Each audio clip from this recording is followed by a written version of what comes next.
A gunshot shattered the silence of Red Willow, Kansas, and Cole Rourke didn't flinch. The war-scarred cowboy had trained himself not to feel, not fear, not hope, certainly not love. For 8 years, he'd turned away every kindness, every offer of warmth, building walls higher than the prairie grass. But when Lillian Hart stumbled bleeding into the street, pursued by the most dangerous man in 3 counties, Cole made a choice that would crack those walls wide open. This is their story. Stay until the end, hit that like button, and comment what city you're watching from so I can see how far this tale has traveled. The second gunshot came from Brant Sykes' saloon. Cole had just stepped onto Hutchins' grocery porch, his weekly flour sack under one arm, when the sharp crack of a pistol split the afternoon air. Main Street froze. Women gathered their children. Men's hands drifted toward holsters. But Cole Rourke stood perfectly still, his gray eyes fixed on the saloon's double doors like he was reading a book, only he could see. 32 years old. 6 feet of weathered leather and silence. Hair the color of dust after rain, face carved by wind and something harder than weather. The people of Red Willow, Kansas knew Cole as the rancher who never smiled, never danced at the harvest socials, never accepted the casseroles Widow Pritchard left on his porch every Thursday, like clockwork. That man's heart is locked up tighter than the bank vault, the barber once said. Locked ain't the word, replied Sheriff Drummond. Try buried. They weren't wrong. Cole had returned from the war in '65 with a limp he'd learned to hide and wounds no doctor could stitch. He'd bought the Rourke Ranch with money that tasted like blood and built a life of deliberate solitude. Cattle didn't ask questions. Fences didn't pity. The land took what you gave and returned what it promised. Nothing more, nothing less. Fair trade. The townspeople had tried, bless them. They'd invited him to quilting bees and church suppers, introduced him to their daughters, nieces, cousins twice removed. Margaret Finch had baked him an apple pie with her telephone number written in cinnamon on the crust. Clara Desmond had accidentally fallen into his arms outside the feed store, smelling of lilac water and desperation. Cole had helped Clara to her feet with the same gentle firmness he'd use on a spooked horse, tipped his hat, and walked away. "What's wrong with him?" Clara had hissed to her sister. "Maybe nothing's wrong," her sister replied quietly. "Maybe he's just broken in ways we can't fix." The truth was simpler and more complicated than that. Cole had learned the mathematics of loss early. His mother, taken by cholera when he was 9. His father, crushed under a horse 3 years later. His best friend Tommy Chen, who'd enlisted beside him and died in his arms at Shiloh, whispering about the girl back home who'd never wear the wedding dress she'd already sewn. Every person Cole had ever loved had been erased like pencil marks on paper, so he'd stopped writing. He'd returned to Kansas in 1865 with a single philosophy. Caring was the highway to grief, and he was done traveling that road. He worked his ranch with methodical precision. He was fair to his hired men, paid them on time, never raised his voice. He helped neighbors mend fences and pull calves in difficult births. He donated anonymously to the school fund and the widow's relief. But he never let anyone close enough to matter. "You can't live like a ghost forever, Cole," Nora Beckett had told him last summer while her 5 children ran circles around her kitchen like small tornadoes. Nora was one of the few people whose company Cole could tolerate, maybe because she never tried to fix him, just accepted him like weather. "Seems to be working fine so far," Cole had replied, accepting a cup of coffee. "Working ain't the same as living." "Close enough." Now, standing on Hutchins' porch with that second gunshot still echoing off the buildings, Cole felt the old instinct rise in his chest. The one that said, "Walk away, this isn't your business. Caring leads to complications." He was actually turning to do exactly that when the saloon doors exploded outward. A woman burst into the street. She wore a torn traveling dress the color of deep water, her dark hair escaping its pins in wild curls. Blood streaked her left sleeve. She clutched a small leather valise against her chest like it contained the only thing in the world worth saving, and her eyes, even from 30 yards away, Cole could see the fierce intelligence burning in them, swept the street looking for escape, for help, for anything. Behind her, Brant Sykes filled the doorway like a bad dream taking shape. "You think you can run from a signed contract, darling?" Brant's voice carried the oily charm of a snake oil salesman mixed with the meanness of a man who enjoyed watching things break. "That's theft. That's a legal matter." Legal? The woman spun to face him, and Cole saw her face properly for the first time. Sharp cheekbones, full mouth, eyes that blazed with anger instead of fear. You call lying about employment terms legal? You call locking women in rooms legal? I call honoring your agreements legal. Brant descended the steps slowly, deliberately. 6'4", shoulders like a bull, hands that had broken more than one man's jaw for looking at him wrong. He owned the saloon, the lumber mill, half the farmland between here and Dodge City, and considered himself entitled to whatever else caught his fancy. You signed papers, Miss Hart. I signed papers to play piano for your establishment, Mr. Sykes. To perform music, that's all. Her voice didn't shake. Cole found that remarkable. Brant Sykes made grown men stammer. We can discuss the specifics of your performance upstairs. Brant's smile would have looked friendly to anyone who didn't notice his right hand resting on the pistol at his hip. Private-like. The street had emptied. Windows showed the pale faces of witnesses who wouldn't intervene. This was Brant Sykes' town in all the ways that mattered. The sheriff was his cousin. The judge owed him money. The good people of Red Willow had learned that standing up to Brant meant losing your business, your property, sometimes your teeth. Cole knew all this. Cole had specifically structured his life to avoid exactly this type of situation. Cole was absolutely certain that the smart thing, the safe thing, was to walk away. Instead, he heard his boots hitting the dusty street. The woman's eyes found him first. Up close, he revised his earlier assessment. She wasn't just fierce, she was furious. And underneath the fury, exhausted, the kind of bone-deep tired that came from fighting battles you never expected to face. This doesn't concern you, Rourke. Brant didn't even look at him. Go back to your cows. Cole stopped 3 feet away, close enough to smell the whiskey on Brant's breath and see the small bruise forming on the woman's jaw. His hands stayed loose at his sides, but every line of his body spoke a language Brant understood. Seems like the lady wants to leave. The lady, Brant emphasized the word like it was something dirty, signed a contract for 6 months' employment. We're 2 days in. She's got a debt to pay. What debt? Train fare from St. Louis, room and board. The advance I gave her in good faith. Cole turned to the woman for the first time. That true? She met his eyes without flinching. The train fare is true. He paid $17. The room is a storage closet with a cot. The board is stale bread and weak coffee, and the advance was $20 he handed me with one hand while locking the door with the other. So you owe him $37. Something flashed in her eyes. Disappointment, maybe. Like he'd been an unexpected hope and was already proving to be just another man who'd side with power over principle. I suppose that's one way to calculate it, yes. Cole reached into his coat pocket. The motion made Brant's hand tighten on his pistol, but Cole moved with that same deliberate slowness, pulling out a worn leather wallet. He counted out bills with the methodical precision he brought to everything. 10, 20, 30, 40. He held the money toward Brant. Here's $40. Covers the debt and leaves her $3 for her trouble. We're done. Brant didn't take the money. He was staring at Cole like he'd just started speaking Mandarin. What the hell are you doing, Rourke? Ending a bad contract. You don't get a say in my business dealings. Just did. The street had gone silent. Someone's horse stamped nervously at the hitching post. A shutter creaked in the wind. Cole kept his hand extended, the bills fluttering slightly, his face empty of everything except a patience that somehow felt more dangerous than anger. Brant's face darkened. You're making a mistake. Wouldn't be my first. She's a thief and a liar. Probably a whore, too.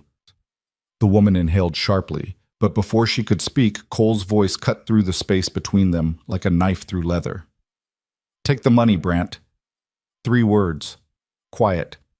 Absolutely flat.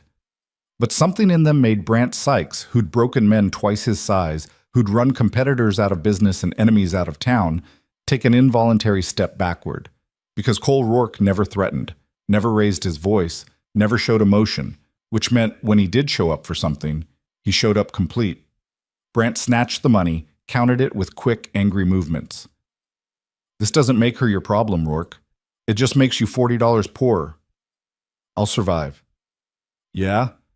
Let's see how long that lasts when you start collecting strays. Brant stuffed the bills into his vest pocket. This town's got a limited tolerance for heroes. You might want to remember that. He turned and stalked back into the saloon, pushing through the doors hard enough to make them bang against the walls. Cole stood there for a moment, watching the doors swing on their hinges, waiting to see if Brant would come back. He didn't. The tension leaked out of the street like air from a punctured tire. Windows began opening. People emerged onto porches, pretending they'd been occupied with other things the whole time. Only then did Cole turn to the woman. She was staring at him with an expression he couldn't quite read, something between gratitude and fury, confusion and calculation. Her knuckles were white around the handle of her valise. "I didn't ask for your help," she said. "Noticed that." "I can pay you back." "Don't want it."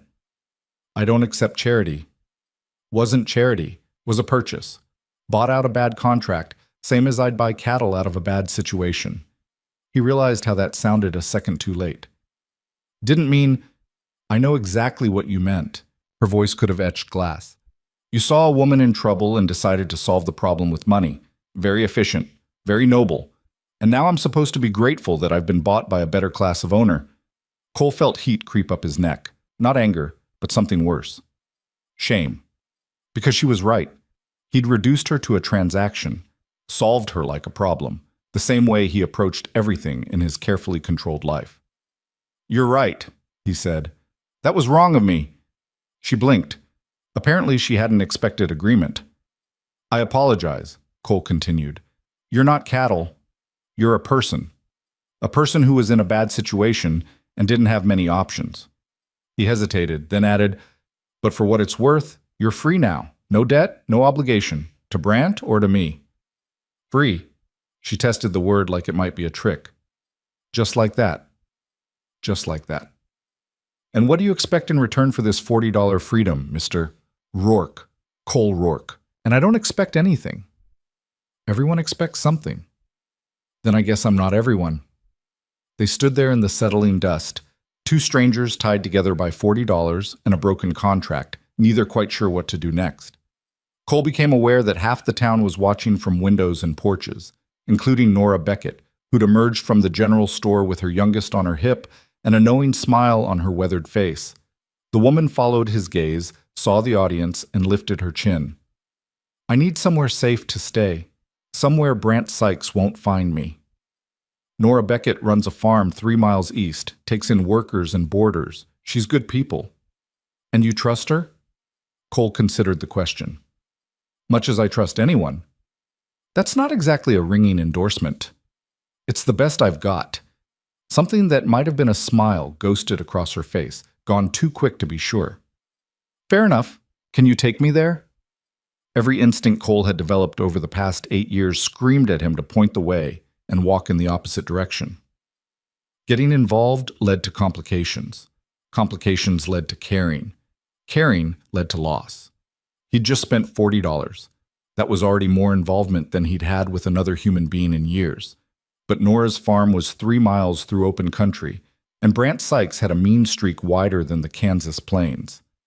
"I've got a wagon around back," he heard himself say. "Give me 5 minutes." She nodded once, sharp and businesslike. "Thank you, Mr. Rourke." "Cole?" "I beg your pardon?" "Name's Cole. No need for formality when you've already cost me $40. He meant it as a joke, but it came out flat, rusty from disuse. She studied him for a long moment, and Cole had the uncomfortable feeling she was seeing right through his carefully constructed walls. "Lillian Hart. And for the record, I didn't cost you anything. You made a choice." "That I did." "Why?" The question caught him off guard. Why? 1,000 reasons. None of them. Because Brant Sykes was a bully and Cole hated bullies. Because she'd reminded him of something he'd forgotten. Because, for one moment, standing there with a gun at her back and fire in her eyes, she'd looked like the opposite of everything dead inside him. "Seemed like the right thing to do," he said finally. "Seemed like the expensive thing to do." "Sometimes they're the same."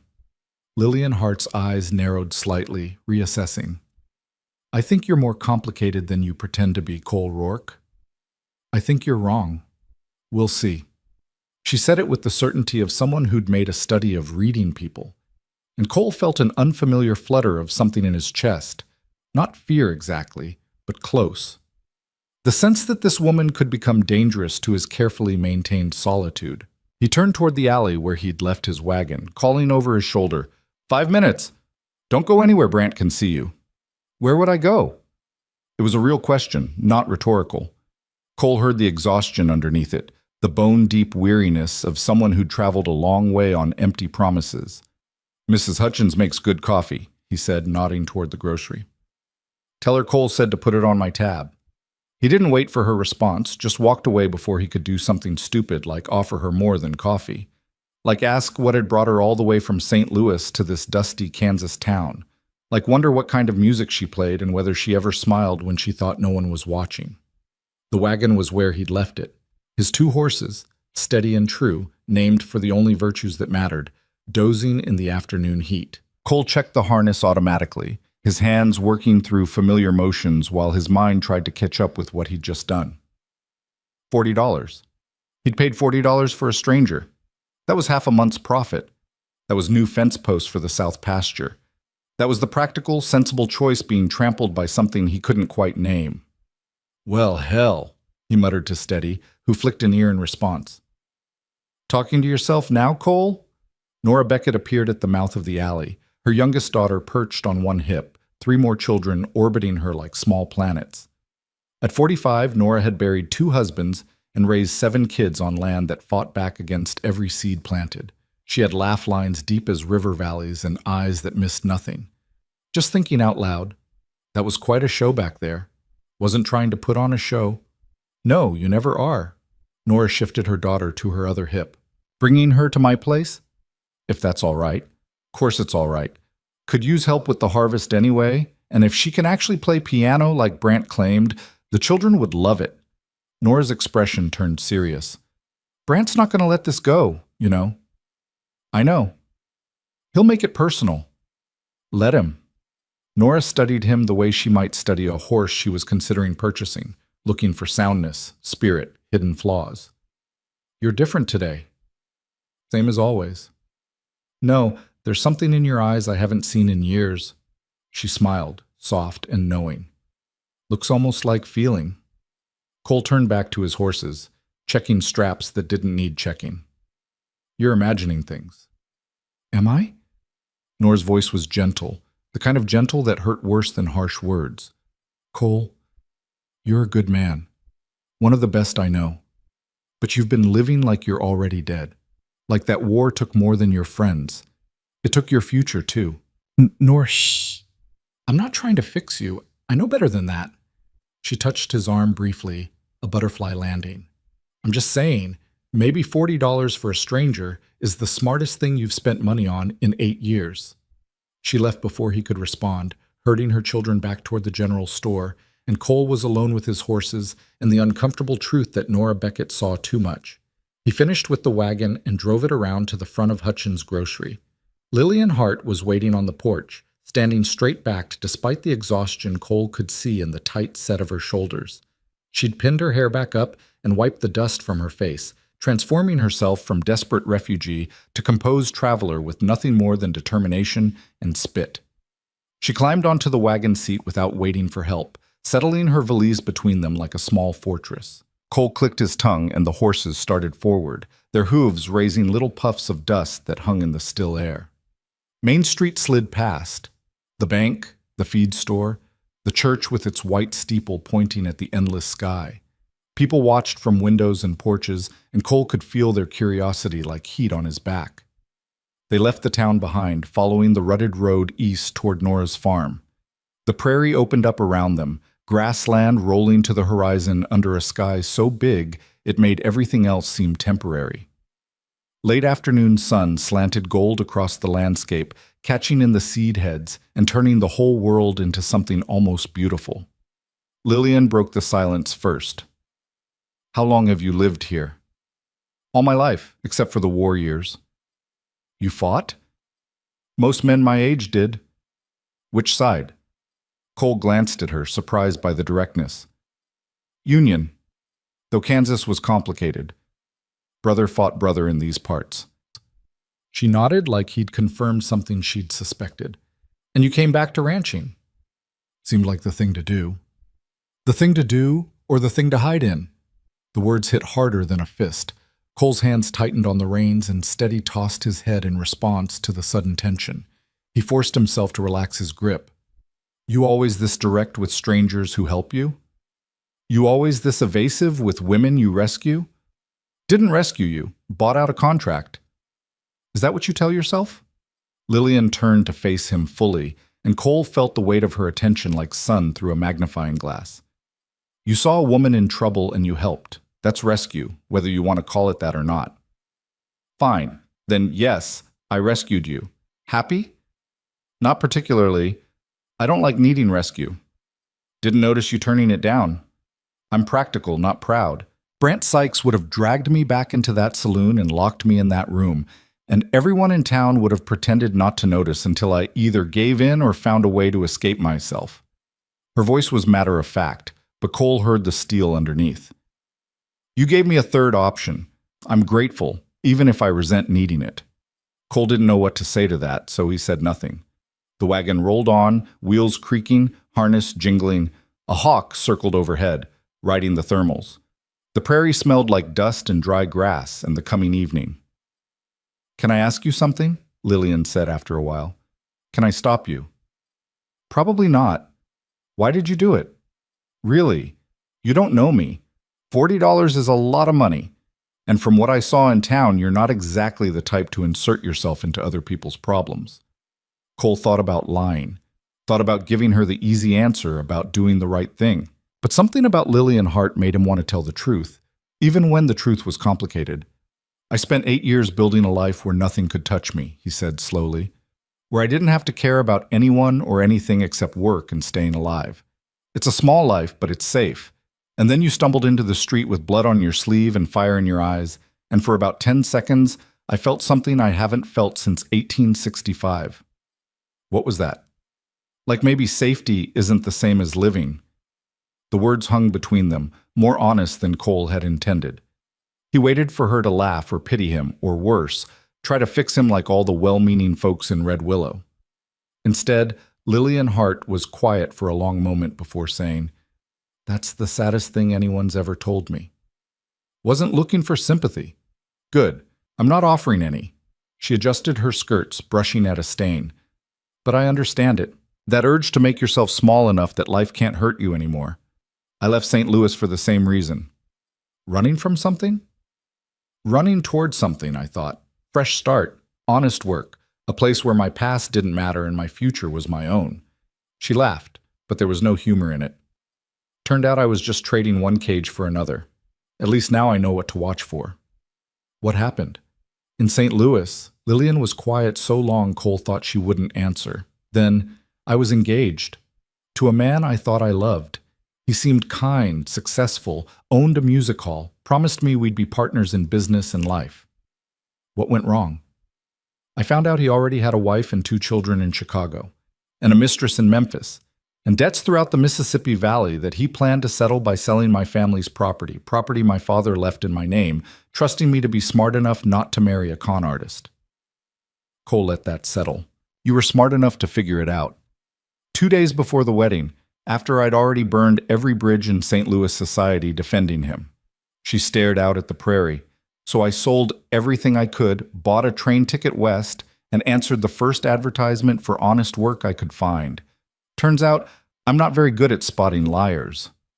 Brant Sykes could fool anyone. But not you. I wasn't the one he was trying to fool. They crested a small rise and Nora's farm came into view. A weathered farmhouse surrounded by fields of wheat stubble, a barn that leaned slightly to the left, a windmill creaking in the breeze. 5 children played in the yard, their laughter carrying across the distance like birdsong. Lillian sat up straighter, studying the scene. Is it safe here? As safe as anywhere. Nora's tough as boot leather and twice as mean when it comes to protecting folks under her roof. She's got a shotgun older than Kansas and isn't shy about using it. Sounds like my kind of woman. The corner of Cole's mouth twitched. Not quite a smile, but close. Yeah. Figured you two would get along. They pulled into the yard and children swarmed the wagon immediately, 5 of them ranging from about 6 to 13, all talking at once, all eyeing Lillian with undisguised curiosity. Did you really slap Brant Sykes? Is it true you're a piano player? Did Mr. Rourke really pay $40 for you? That's enough. Nora emerged from the house, wiping flour-dusted hands on her apron. Give the woman room to breathe. You're like a pack of wild dogs. The children fell back, though their eyes stayed bright with interest. Nora walked to the wagon, looking up at Lillian with a directness that matched her own. I'm Nora Beckett. Welcome to Chaos. Lillian Hart, thank you for having me. Cole says you need a safe place to stay and can play piano. That true? The piano playing is true. The safe place. I hope so. Brant Sykes bothers you here. He'll answer to me and my Winchester. We clear? Very clear. Good. Rent's $2 a week, includes meals and laundry. You'll help with harvest work, cooking, and teaching these hooligans their letters when I'm too tired to fight them. Sound fair? More than fair. Nora nodded, satisfied. Then welcome home, Lillian Hart. Let's get you settled. Lillian climbed down from the wagon, moving stiffly, and Cole realized she'd probably been traveling for days, running on fear and stubbornness. Nora saw it too, and immediately went into mother mode, ushering Lillian toward the house while dispatching children for water and clean towels. Cole sat on the wagon, watching them go, telling himself his job was done. He'd gotten her safe. Contract fulfilled, time to go back to his ranch and his carefully ordered solitude. But as Lillian reached the porch, she turned back. Thank you, Cole Rourke, for $40 in honesty. Wasn't honest. Just tired of lying. Same thing sometimes. She disappeared into the house with Nora, and Cole was left in the yard with 5 children staring at him like he'd grown a second head. Are you sweet on Miss Hart? The youngest asked. No? Then why are you still here? Good question. Cole gathered the reins, turned the wagon, and headed home as the sun sank toward the horizon, painting the sky in shades of amber and rose. He told himself he was done. Told himself he'd go back to his ranch and forget about Lillian Hart and her fierce eyes and honest words. He told himself a lot of things during that long ride home. None of them turned out to be true. 2 weeks passed like water over stone, slow, steady, changing everything while seeming to change nothing. Cole didn't go back to Nora's farm. He told himself there was no reason to. The harvest was coming in, his own work piled high, and getting further involved with Lillian Hart's situation would only lead to complications he didn't need. But he heard things. Small-town gossip traveled faster than typhoid. Lillian had settled in at Nora's place. She was good with the children, better with the harvest work than anyone expected. She could play piano like an angel. They'd borrowed the church's upright for Sunday, and half the congregation had wept during her rendition of Amazing Grace. She hadn't gone back to town, hadn't tried to contact Brant Sykes, hadn't asked about Cole. That last detail shouldn't have mattered. It did. Cole buried himself in work. He mended the fence in the north pasture. He reshod all 4 horses. He rebuilt the chicken coop that hadn't needed rebuilding. He did everything except admit that he was avoiding the one place he wanted to be. Until the afternoon, Nora's oldest boy, Thomas, came thundering up on a plow horse, panic written across his 14-year-old face. Mr. Rourke, you gotta come. Brant Sykes is at the farm. Cole was unsteady before the words finished leaving Thomas's mouth. The ride to Nora's farm took 12 minutes at a full gallop. Cole counted every one of them, his mind spinning through possibilities, all of them bad. He arrived to find Brant's black carriage in the yard, his hired man, a thick-necked brute named Carlson, standing by the horses. Nora was on the porch, shotgun cradled in her arms, her 4 younger children clustered behind her. And in the yard, facing Brant Sykes like David facing Goliath, stood Lillian Hart. Cole dismounted while Steady was still moving, hitting the ground at a run that transitioned into a deliberately casual walk. Never let them see you hurry. Never let them know you care. Legal contract, Brant was saying, his voice carrying that same oily charm. Signed and witnessed. You can't just break it because you got cold feet, darling. I got cold feet because you misrepresented the terms. Lillian's voice was steady, but Cole could see the white-knuckled grip she had on her skirts. That's fraud, Mr. Sykes. That's your word against mine, and Judge Whitmore tends to favor clear documentation over hysterical claims. I'm not hysterical. You're a woman alone in the world making accusations against a respected businessman. What would you call it? Cole stepped into the space between them, not touching Lillian, but close enough that Brant would have to go through him to reach her. Afternoon, Brant. Brant's expression soured like milk. This doesn't concern you, Rourke. This is a legal matter between myself and my employee. She's not your employee. I bought out that contract 2 weeks ago. You bought out her debt. The contract itself remains binding. Brant pulled a folded paper from his coat pocket. It says right here, 6 months employment. I'm willing to be reasonable. She can work it off at my establishment under proper terms. No funny business. What terms?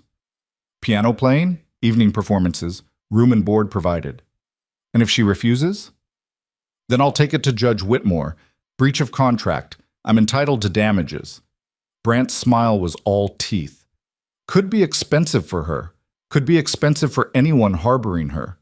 He let that last part hang in the air, a threat aimed at Nora. Cole pulled the folded contract from Brant's hand before he could react, scanning the cramped handwriting.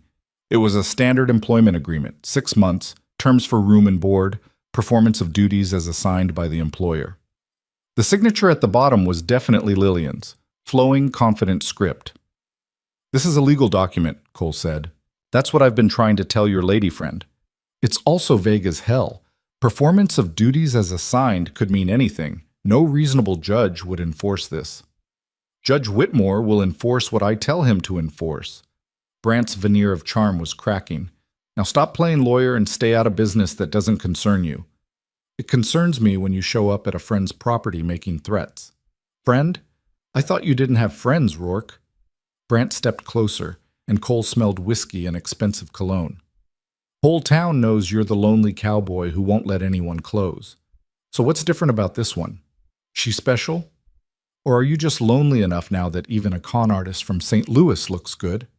Behind him, Cole heard Lillian's sharp intake of breath. Brant had done his homework, dug into her past just to have ammunition. Walk away, Brant, Cole said quietly. Or what? You'll stop me? You and what army? Brant gestured at the farm, at Nora with her shotgun, at Lillian standing defiant in the dust. This isn't your fight. You're not the hero type. You're right, Cole agreed. I'm not. Then his fist connected with Brant's jaw. The bigger man staggered back, surprise more than pain on his face. Cole followed through with a left to the ribs, then stepped back, hands raised but not threatening, just ready. Brant touched his split lip, looked at the blood on his fingers like he couldn't quite believe it. You're going to regret that. Probably, but I'll regret it later. Brant's eyes went cold. This was the man under the charm, the one who'd built an empire by crushing anyone who challenged him. You just made an enemy you can't afford, Rourke. Add it to the list. For a moment, Cole thought Brant would charge. The bigger man's hands clenched, his breathing went heavy, violence coiling in his shoulders. But then he glanced at Nora's shotgun, at Carlson waiting by the carriage, at the children watching wide-eyed from the porch. This isn't over, Brant said, not by a long shot. He climbed into his carriage, Carlson following, and they rolled out of the yard in a cloud of dust and broken pride. Silence settled over the farm like snow. Well, Nora said from the porch, that was dramatic. Cole's hands were shaking, adrenaline draining away, leaving him hollow. He'd just started a war he couldn't win. Brant Sykes owned half the county and all of its authority. One punch wouldn't end this. It would only make everything worse. He'd known that before his fist moved. He'd done it anyway. Are you insane? Lillian was in front of him now, her eyes blazing. Do you have any idea what you just did? Made things complicated. You made things impossible. Brant Sykes will destroy you now. He'll take your ranch, your reputation, everything you have. Maybe. Definitely. And for what? For me? A stranger who you don't know and who will be gone in 6 months anyway? Cole met her eyes, those fierce, intelligent eyes that had haunted his thoughts for 2 weeks. You're not a stranger anymore. The words landed between them like stones in water, rippling outward into implications neither of them was ready to examine. Lillian stepped back, wrapping her arms around herself. You didn't have to do this. Yeah, I did.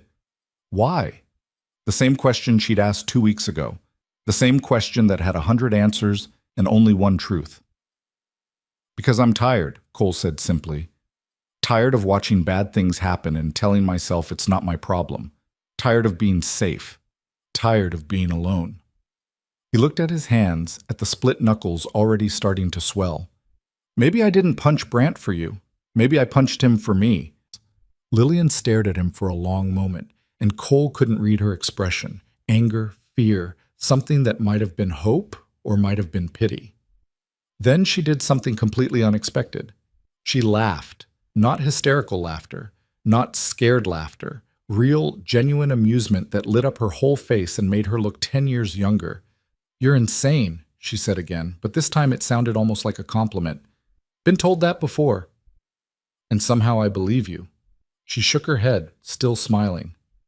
"What do we do now?" "We. Not you. We." Cole felt something shift in his chest, ice breaking up after a long winter. "Now," he said, "we figure out how to fight a war we can't win." Sounds impossible. Most good things are. From the porch, Nora called, "You two planning to stand in the yard all night, or are you coming in for supper? Because I've got stew getting cold, and children who'll eat your shares if you don't hurry." Cole looked at Lillian. Lillian looked at Cole. And for the first time in 8 years, Cole Rourke smiled. Not a big smile, not the kind that reached his eyes or transformed his face, but a smile nonetheless. "Supper sounds good," he said.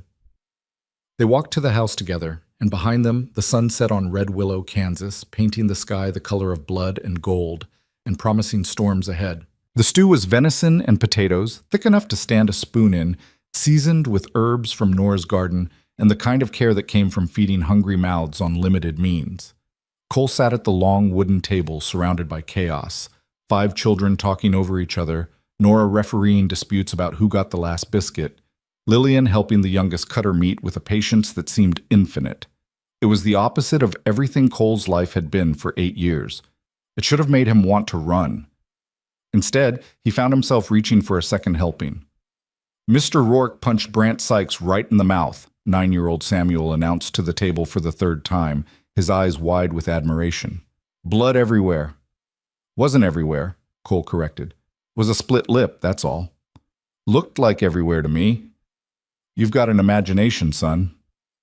"Ma says imagination's important for learning." "Your ma's right about most things."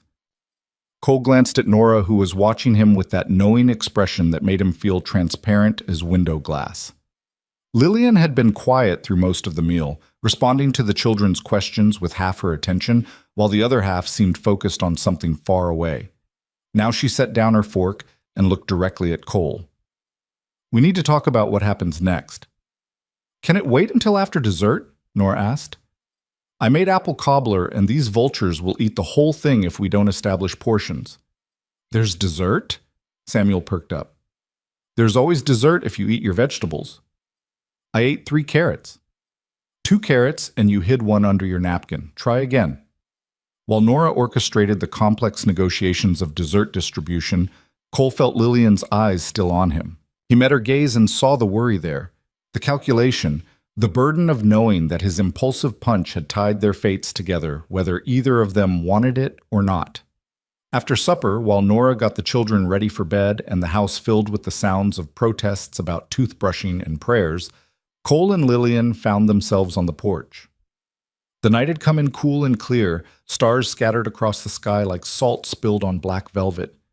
Somewhere in the distance, a coyote called to the moon. Lillian wrapped a shawl around her shoulders and leaned against the porch railing. "You didn't have to hit him. We covered this already." "I know. I'm still trying to understand why you did." Cole thought about the question, really thought about it. The easy answer was that Brant had threatened someone under Nora's protection. The true answer was more complicated, tangled up with 8 years of careful isolation and the strange feeling that had been growing in his chest since the moment Lillian Hart stumbled into his life. "When I came back from the war," he said slowly, "I made a deal with myself. No attachments, no risks, nothing that could hurt worse than what I'd already survived." He stared out at the dark prairie. "Worked fine until it didn't." "And when did it stop working?" About 2 weeks ago, Main Street, torn dress, valise clutched like a lifeline. Lillian was quiet for a moment. When she spoke, her voice was soft. I didn't ask to be your catalyst for change, Cole Rourke. Didn't ask to be mine either, but here we are. Here we are, she echoed, with Brant Sykes planning revenge and no clear way forward. Could leave, Cole suggested. Take the train west, California, Oregon, plenty of places to disappear. Is that what you want me to do? The question hung between them like smoke. Cole knew the smart answer, the safe answer, the one that would let him return to his carefully controlled life before complications destroyed it completely. No, he heard himself say, that's not what I want. Then what do you want? I want you to stay. I want to figure out how to fight Brant without losing everything. I want... He stopped, surprised by how close he'd come to saying something true and terrifying. I want to stop pretending that being alone is the same as being safe. Lillian turned to face him fully, and in the lamplight spilling from the house, Cole could see the weariness in her face, the marks of too many battles fought with too little support. But he could also see something else, a flicker of hope, fragile as a candle flame. I'm tired of running, she said. I ran from St. Louis, ran from my mistakes, ran from a man who lied to me and a society that blamed me for believing him. I thought coming west would be a fresh start, but it was just more running. She pulled the shawl tighter. Maybe it's time to stand still. Standing still against Brant Sykes is dangerous. So is everything else worth doing? Before Cole could respond, the door opened and Nora emerged, wiping her hands on her apron. Children are finally down. Thomas is reading to the little ones, which buys us maybe 20 minutes before someone needs water or has a nightmare. She looked between Cole and Lillian, reading the air between them. You two figure anything out? We're staying, Lillian said. We're fighting. We? Nora raised an eyebrow at Cole. Apparently. Well, then you'd better have a plan, because Brant Sykes doesn't make idle threats. He'll come at you legal first, tie you up in court, drain your money. When that doesn't work fast enough, he'll come at you sideways. Accidents, property damage, making life difficult until you give up or give in. Sounds like you've seen this before, Cole said. My second husband crossed Brant over a land deal. Took us 3 years to settle it, cost us half the farm, and the only reason we survived at all was because Jeremiah died before Brant could finish destroying him. Nora's voice was matter-of-fact, but Cole heard the old pain underneath. Man's got patience and resources. Bad combination. So what do we do? Lillian asked. First thing, make sure that contract isn't enforceable. Second thing, make it too expensive for Brant to keep fighting. Third thing, Nora smiled, sharp as broken glass. Make him sorry he ever started. Cole felt something kindle in his chest. Not quite hope, but close. You've been thinking about this. Been thinking about how to hurt Brant Sykes for 3 years. Just never had the right opportunity. Nora's eyes gleamed in the lamplight. Maybe you two are it. They talked strategy until the stars wheeled overhead and the coyotes went quiet. Nora knew which farmers resented Brant's land grabs, which merchants chafed under his monopolies, which families had been damaged by his casual cruelty. Red Willow might look like Brantstown, but underneath the surface, resentment simmered. Problem is getting people to act, Nora said. Everyone's scared. Brant's got too much power, too many friends in high places.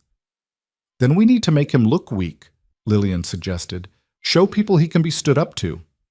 How? He just survived having you walk away from his contract. Barely.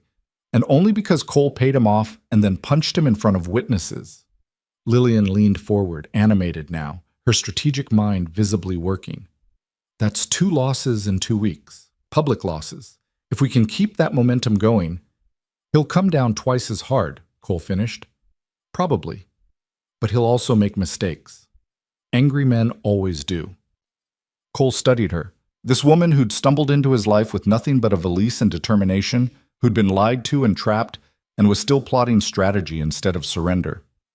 Something in his chest tightened, not painfully, but like a muscle remembering how to work after long disuse. You're not afraid of him, he said. Oh, I'm terrified.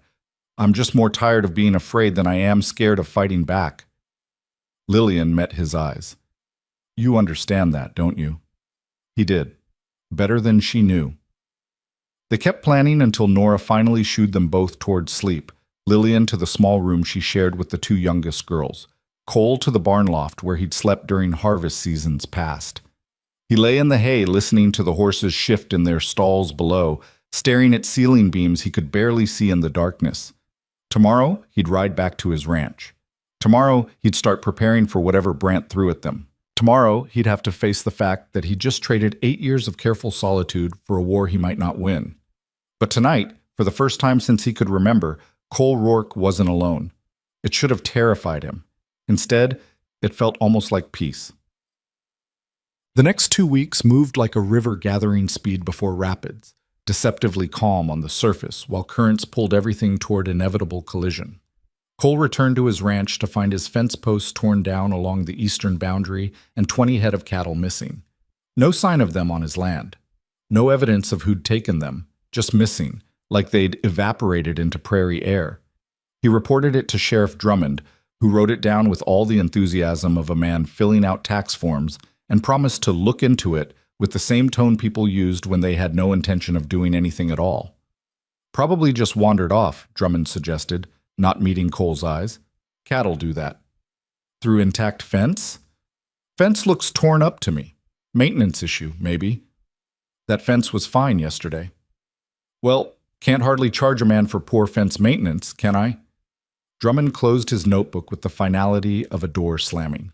I'll keep an eye out for your stock. Sure they'll turn up. They wouldn't. Cole knew it. Drummond knew it. Everyone in Red Willow knew it, and nobody would say a word because saying words against Brant Sykes was bad for business and worse for health. Cole rode back to his ranch and rebuilt the fence, working from dawn until dark, his hands blistering and his mind churning.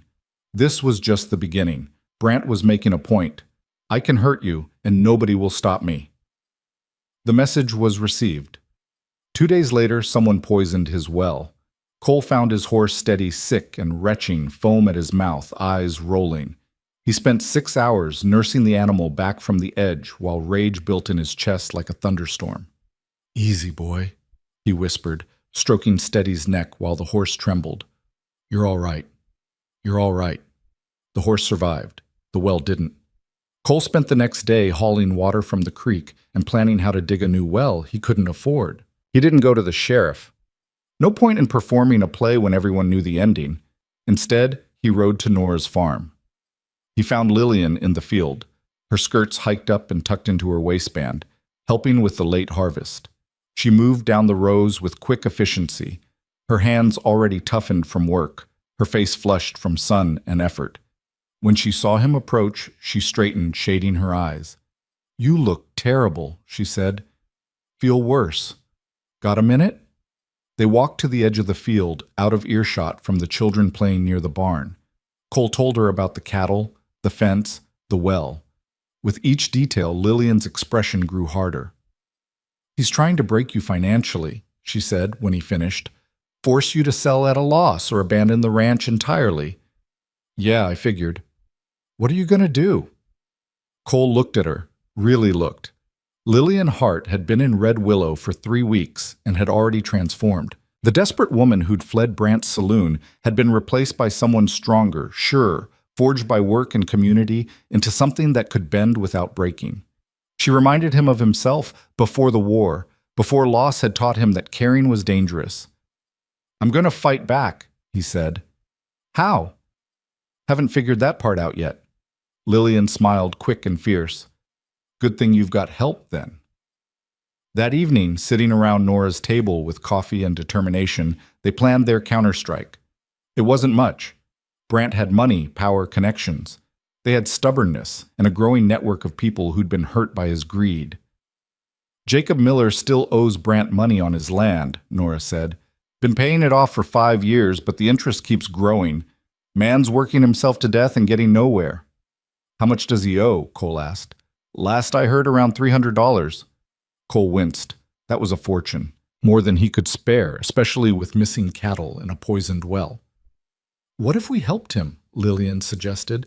Not pay it off, that would just transfer the debt. But what if we found a way to challenge the terms? Show that Brant's been charging illegal interest. You'd need proof, Nora said, and a lawyer willing to go against Brant. Good luck finding that in Red Willow.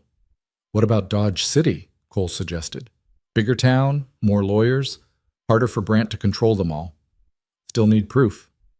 Then we get proof. Lillian's eyes gleamed with the same determination Cole had seen when she'd slapped Brant in the street. Brant's got to keep records, contracts, payment schedules. They'd be in his office, probably. His office is above the saloon, Nora pointed out. Locked, guarded at night. So we don't go at night. They stared at her. You're suggesting we break into Brant Sykes' office in broad daylight? Cole asked. I'm suggesting someone with a legitimate reason to be there creates a distraction while someone else looks around. Lillian leaned forward. He doesn't know I'm working with you. As far as Brant knows, I'm just hiding at Nora's farm waiting for the contract situation to blow over. What if I went to him, offered to negotiate? Absolutely not. The words came out harder than Cole intended. Why not? Because it's dangerous. Because Brant's got no reason to negotiate. Because Cole stopped, aware that Nora was watching him with knowing eyes. Because it's a bad plan. It's the only plan we've got. Then we'll think of another one. Will we? How many more wells can you afford to have poisoned, Cole? How many more fences can you rebuild? Lillian's voice was gentle but unyielding. We don't have time to be careful. Brant's moving fast. We need to move faster. She was right. Cole hated that she was right. If something happens to you, it won't. You don't know that. No, but I know that doing nothing is worse. Lillian reached across the table and touched his hand, brief and electric. I'm not asking permission. I'm telling you what I'm going to do. You can help or not. Cole looked at that hand on his. Small, work-roughened, capable. Looked at Lillian's face, set with determination that matched his own. Looked at Nora, who was trying very hard not to smile. If we're doing this, he said slowly, we do it right. No improvising. No taking risks we haven't planned for. Agreed. And I'm coming with you. That defeats the purpose of, I'm coming with you, Cole repeated, or we're not doing it at all. Lillian studied him for a long moment, and Cole saw her weighing options, calculating risks, deciding how far to push. Finally, she nodded. Fine, but you follow my lead. We'll see. Nora actually laughed at that. You two are going to drive each other completely insane. Probably, Lillian agreed. Looking forward to it, Cole added. They spent the next 3 days preparing. Cole made discreet inquiries about Brant's schedule, learning that he spent every Wednesday afternoon at the lumber mill, reviewing accounts and terrorizing workers. That gave them a window. Small, dangerous, but real. Lillian practiced her approach, running through different angles and arguments until she could deliver them with the perfect mixture of desperation and calculation. She'd play the role Brant expected, defeated woman, ready to negotiate surrender. You're good at this, Cole observed after watching her rehearse. I was engaged to a con artist. You pick things up. You're better than he was. I'd hope so. I learned from his mistakes. The night before they planned to execute their scheme, Cole couldn't sleep. He sat on Nora's porch long after everyone else had gone to bed, watching clouds scud across the face of the moon, thinking about all the ways tomorrow could go wrong. The door opened quietly behind him. Lillian. Can't sleep either? She asked, thinking. Anything useful? Depends on your definition of useful. Cole shifted to make room for her on the steps. Mostly thinking this is the stupidest thing I've done since the war. That's encouraging. And that if something happens to you tomorrow, I'll... He stopped, surprised by the intensity of the feeling. I won't forgive myself. Lillian sat beside him, close enough that he could smell the lavender soap Nora made. Why do you care so much? You barely know me. I know enough. Like what? Cole thought about it. I know you're brave. Know you're honest. Know you slap men who deserve it and play piano like you're talking to something bigger than yourself. Know you came west looking for a fresh start and got trapped instead. And instead of giving up, you're planning to break into the office of the most dangerous man in 3 counties. He glanced at her. That enough? It's something. Lillian was quiet for a moment. Can I tell you something? Can I stop you? She smiled at that. When I first saw you, in the street, stepping between me and Brant, you know what I thought? That I was insane? That you looked dead, like you were walking around, functioning, doing all the things living people do, but not actually alive inside. She met his eyes. You don't look dead anymore. The words hit Cole like a physical blow, true and terrifying. Lillian, I'm not finished. I also thought you were kind. Underneath all that protective silence and careful distance, there was kindness. Real kindness. Not the performative type. The kind that costs something. She touched his arm, light as falling snow. That's worth fighting for. You're worth fighting for. Cole didn't know what to say to that. Didn't know how to explain that he'd spent 8 years building walls specifically to prevent this moment, this feeling of connection, of mattering to someone, of being seen. I'm not good at this, he said finally. At what? Caring, letting people in. I'm rusty. Then it's good we're practicing on something low stakes like breaking and entering.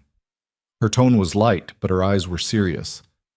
Cole, I'm scared too. Scared of Brant. Scared of failing. Scared of caring about someone new when the last person I trusted turned out to be a liar. She squeezed his arm gently. But I'm more scared of being alone again. Of running away from the one place I found people worth staying for.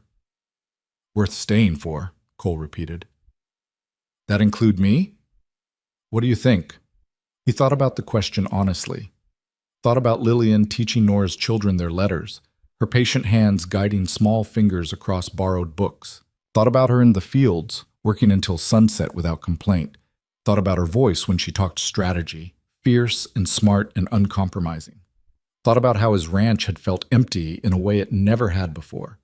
Now that he knew what Nora's kitchen sounded like, filled with laughter and argument and life. I think, he said slowly, that I'd like you to stay. If you want to. I want to. They sat together in companionable silence, watching the night sky, both thinking about tomorrow and all the ways it could change everything. Somewhere in the distance, the coyotes started their evening song. Closer, in the barn, a horse whinnied softly. Cole? Lillian's voice was quiet. Yeah? Tomorrow, if things go wrong, they won't. But if they do, I want you to know that these last few weeks have been the most alive I've felt in years. Coming west, meeting you, finding Nora and the children, fighting back against Brant instead of just running. It's been terrifying and exhausting and worth every minute. Cole felt something crack in his chest, ice breaking up after a long winter. For what it's worth, he said. Same. Lillian leaned her head against his shoulder, and Cole froze for a moment before relaxing into it. They sat like that until the moon set and the stars wheeled overhead, two people who'd spent too long alone learning what it felt like to be found. Wednesday afternoon arrived with unseasonable warmth and clear skies, the kind of weather that made farmers grateful and Cole nervous. He preferred storms. Storms gave you something to watch, something to prepare for. This felt too easy. He met Lillian on the road to town, both of them dressed carefully. Her in the nicest dress she owned, borrowed from Nora's limited collection, him in his one good shirt and cleanest trousers. They looked like what they were pretending to be, a woman ready to negotiate and her reluctant escort. Remember, Lillian said as Red Willow came into view, I do the talking, you just look intimidating. I'm not intimidating. Cole, you have resting war veteran face. You're plenty intimidating. They hitched the wagon outside the saloon. It was 3 in the afternoon on a Wednesday, quiet time, between the lunch crowd and evening drinkers. Perfect timing, if their intelligence was correct. Brant's office was on the second floor, accessed by an external staircase. Cole had been in it once, years ago, settling a cattle sale. He remembered dark wood, expensive furniture, filing cabinets that probably held enough evidence to hang Brant twice over if anyone had the courage to look. The bartender, a thin man named Wesley who'd always struck Cole as more scared than mean, looked up when they entered. Help you folks? We're here to see Mr. Sykes, Lillian said, her voice pitched perfectly between respectful and resigned. He's at the mill. Then we'll wait in his office. He'll want to see me when he returns. Wesley hesitated, torn between following orders and self-preservation. Don't know if that's... Tell him Lillian Hart is here to discuss contract terms. Tell him I'm ready to negotiate." She smiled, brittle and bright. "He'll want to know." Wesley looked at Cole, who arranged his face into something that suggested extreme disinterest in what the bartender decided, while simultaneously implying that the wrong decision would be unfortunate for everyone involved. "Fine," Wesley said finally. "Upstairs. But you wait in the hall until he gets here." "Of course." They climbed the external stairs, their footsteps echoing on wood. The hallway was narrow, dim, smelling of cigar smoke and old wood. Brant's office door was closed, but unlocked, arrogance more than carelessness. Who would dare snoop in Brant Sykes' private space? They were about to find out. Lillian tried the handle. It turned smoothly. She glanced at Cole, took a breath, and pushed the door open. The office was exactly as Cole remembered. Oversized desk, leather chairs, filing cabinets lining one wall, a safe in the corner that probably held more than cash. Sunlight streamed through tall windows, illuminating dust motes, and the casual wealth of a man who'd built his empire on other people's desperation. 10 minutes, Cole said quietly. That's all we have. Lillian was already moving to the filing cabinets. You take that side, I'll take this one. Look for contracts, loan agreements, anything with multiple signatures. Cole pulled open the first drawer. It was meticulously organized, alphabetically by last name, each file precisely labeled. Say what you wanted about Brant Sykes. The man kept good records. Maybe too good. Cole's hands moved through the files, pulling anything that looked relevant. Miller, Jacob. There it was. A contract for land purchase with payment terms that made Cole's blood boil. 15% interest, compounding monthly. That was usury, plain and simple, and illegal in Kansas. Got Miller's file, he said. Good. Keep looking. He found 3 more files in quick succession, families he recognized, all trapped in similar contracts, all being slowly crushed by terms designed to keep them in debt forever. Brant wasn't just greedy. He was systematic about it. Cole, Lillian's voice was tight. You need to see this. He crossed to her side. She'd pulled a ledger from the bottom drawer, leather-bound, expensive, filled with neat columns of numbers. What is it? Income records, from the saloon and other properties. She pointed to a section. Look at these entries. They're marked special services and entertainment contracts. These are women, Cole. Women he's been bringing in with fake job offers, then trapping in contracts like mine. Cole felt rage build in his chest, cold and focused. How many? At least 20 over the past 2 years, some marked as departed, which probably means they escaped, or... She didn't finish the sentence. We're taking this. It's evidence of criminal activity. Taking it makes us thieves. Then we're thieves. We can live with that. Lillian nodded, slipping the ledger under her shawl. Cole grabbed the most damning contracts, folding them into his coat. They were just turning to leave when they heard footsteps on the stairs. Heavy footsteps. Deliberate footsteps. Brant's footsteps. Cole and Lillian locked eyes. They'd planned for this possibility, but planning and experiencing were 2 different things. His mind raced through options, hide in the office and hope Brant didn't check, run and risk exposure, fight and guarantee disaster. Lillian Hart, Brant's voice boomed from the hallway. Wesley said you wanted to negotiate. I'm a reasonable man. Let's talk. The door handle started to turn. Cole grabbed Lillian's hand and pulled her toward the window. It overlooked the back alley, a 12-foot drop to hard-packed dirt. Not ideal, but better than explaining why they were rifling through his files. Trust me? Cole whispered. Do I have a choice? Not really. He pushed the window open as quietly as possible, threw his legs over the sill, and dropped. The impact jarred through his knees, but he stayed upright, looking up at Lillian. Your turn. She hiked up her skirts, climbed onto the sill with surprising grace, and jumped.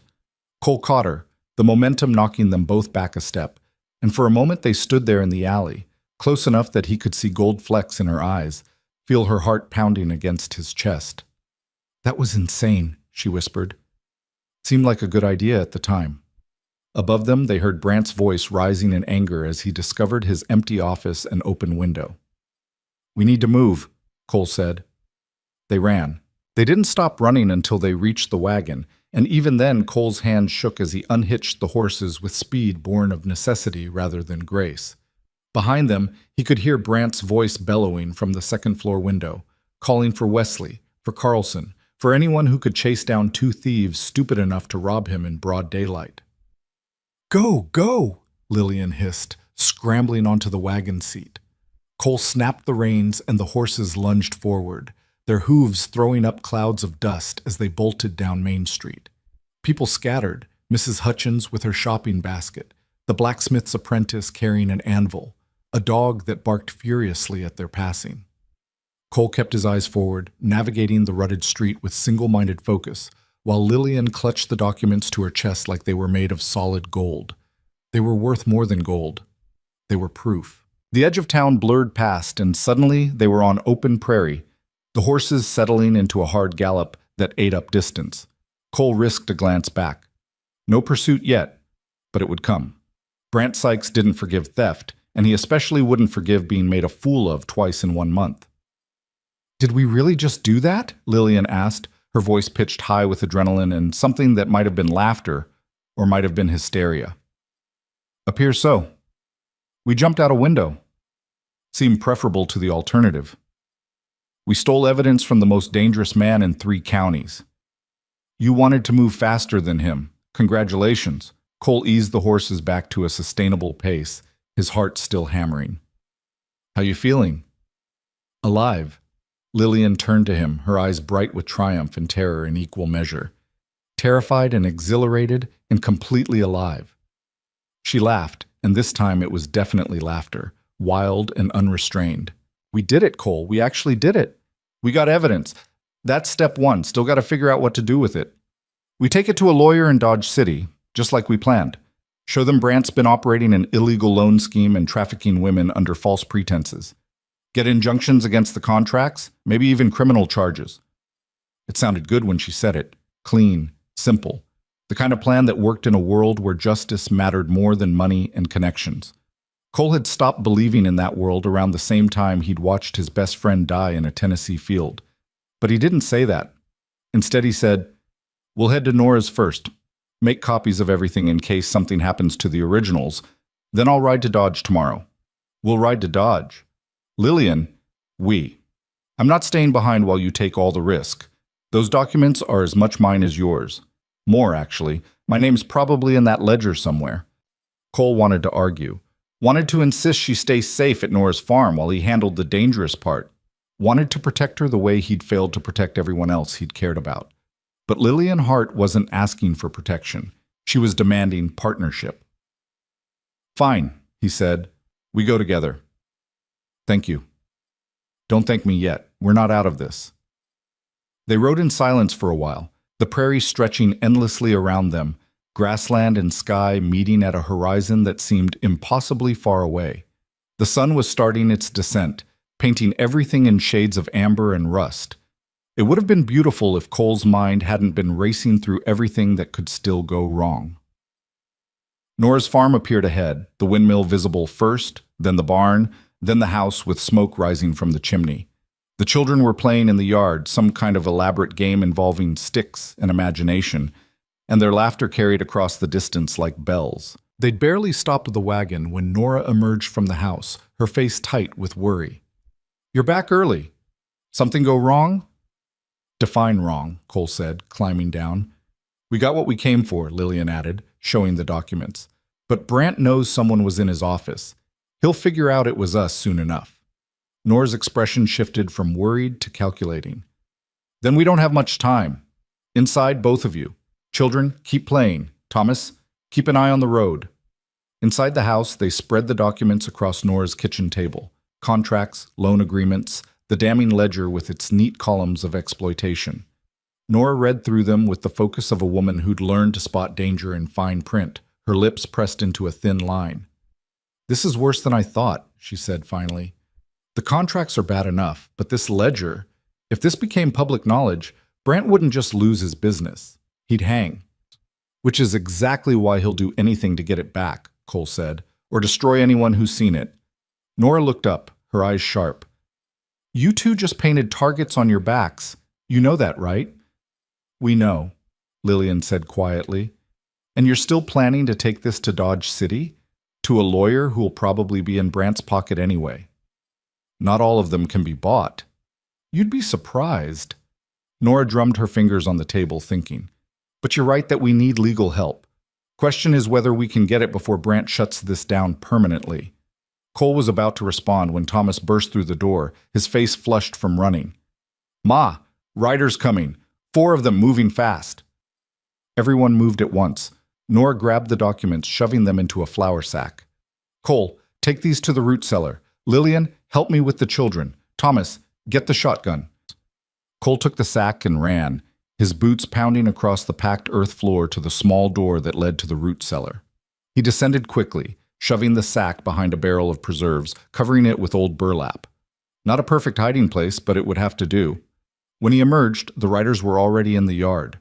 Brant Sykes sat on a black horse that matched his mood, flanked by Carlson and 2 other men Cole recognized as ranch hands from Brant's property. All 4 were armed. All 4 looked ready to use those weapons. Nora stood on her porch, shotgun cradled in her arms, with the casual competence of someone who knew exactly how to use it. The children clustered behind her, their earlier laughter replaced by tense silence. Lillian stood to the side, her face composed but her hands clenched in her skirts. Cole walked out to meet them, deliberately placing himself between the riders and the house. "Afternoon, Brant." "Rourke." Brant's voice was cold enough to freeze water. "Interesting thing happened today.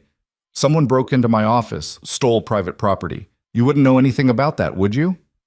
"Can't say that I do." "Funny. Because my bartender saw you and Miss Hart enter the saloon, saw you go upstairs. And about 10 minutes later, I found my office window open and several important documents missing. Sounds like you've got a security problem." "I've got a thief problem." Brant's hand rested on his pistol. "And I'm here to solve it." The air went tight, that suspended moment before violence, when everything balanced on a razor's edge. Cole felt the old war instincts kick in, calculating distances, angles. Who would draw first and where the shots would go? 4 against 1, maybe 2 if Nora decided to get involved. Bad odds. The kind of odds that got people killed. Behind him, he heard the distinctive click of Nora cocking her shotgun. "You're on my property, Brant," she called out. "Uninvited and unwelcome. That gives me legal right to defend it." "I'm pursuing stolen property, Nora. That gives me legal right to search." "You got a warrant?"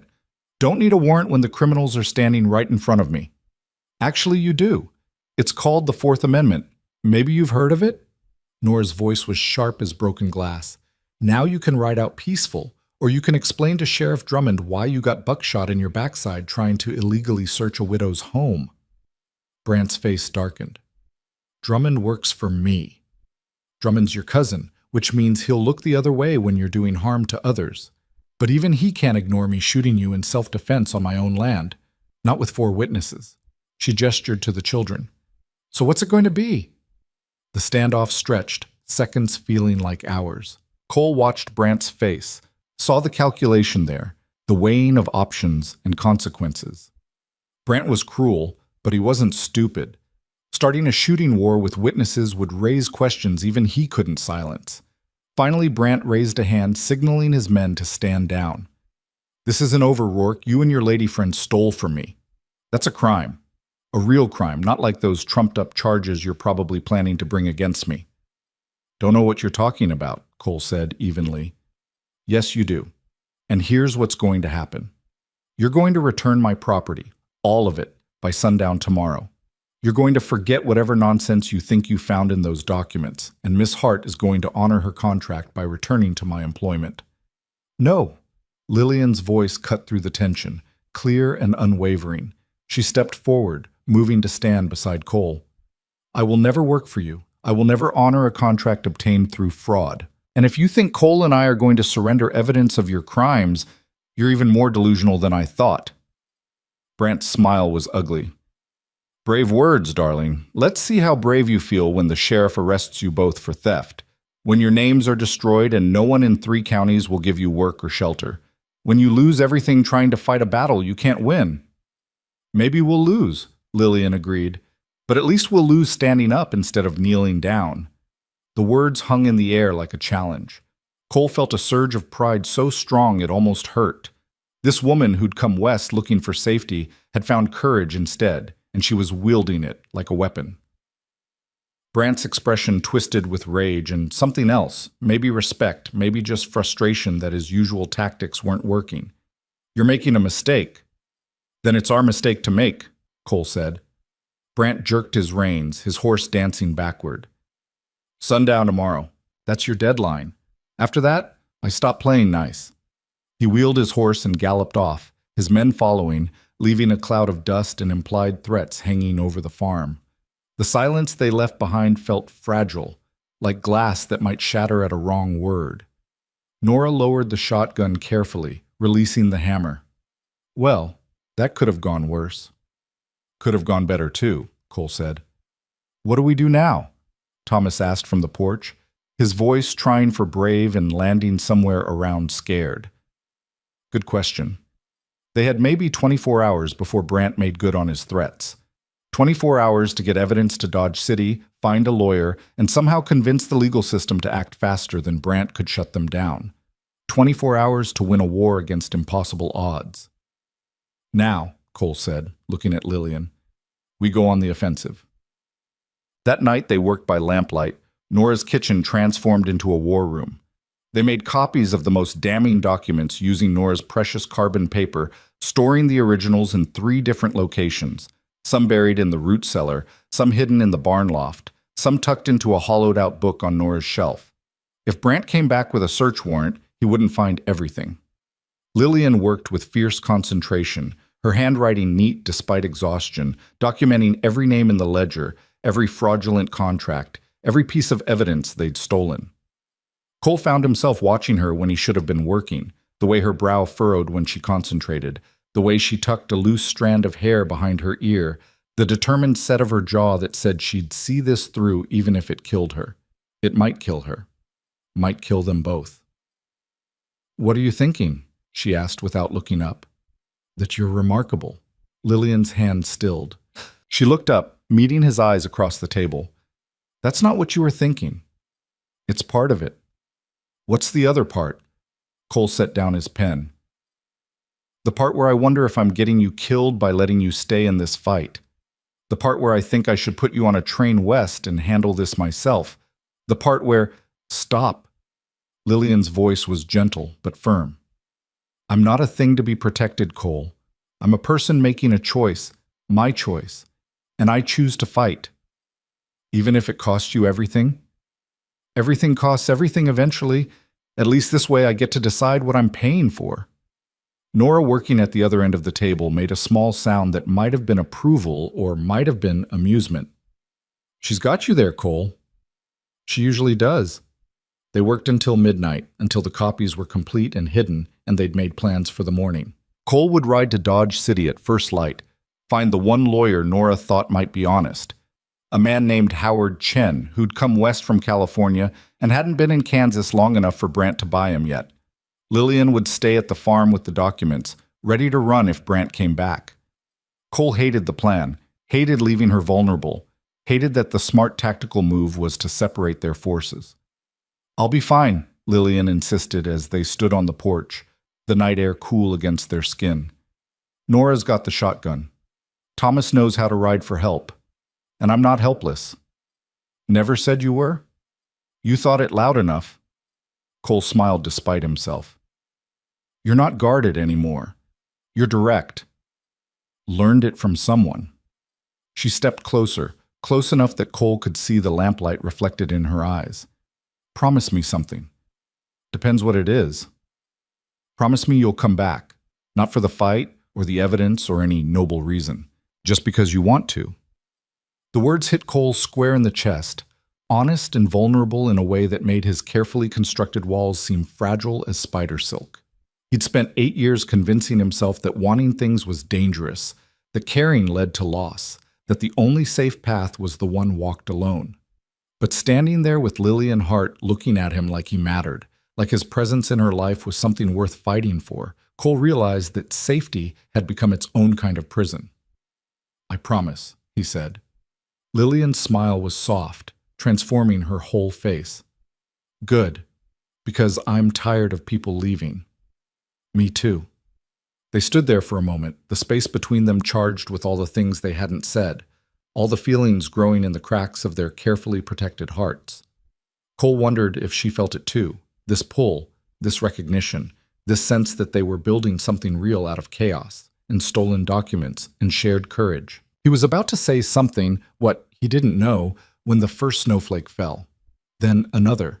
Within minutes, the air was thick with falling snow, fat flakes that caught the lamplight and turned the world into something otherworldly. November in Kansas could be unpredictable, but this was early even for the plains. This was the kind of storm that came in fast and brutal and changed everything. "That's not good," Lillian murmured. "No, it's not." They watched the snow fall, both understanding what it meant. The road to Dodge City would be impassable by morning. The farm would be cut off, and whatever window they'd had for getting evidence to a lawyer had just slammed shut. Inside, Nora appeared at the door. "Children are asking questions about the snow. I told them it's an adventure, but Thomas knows better. He's scared." Cole turned to face her. "How bad will it get?" "Hard to say. Could blow over by morning. Could be 3 days." Nora's expression was grim.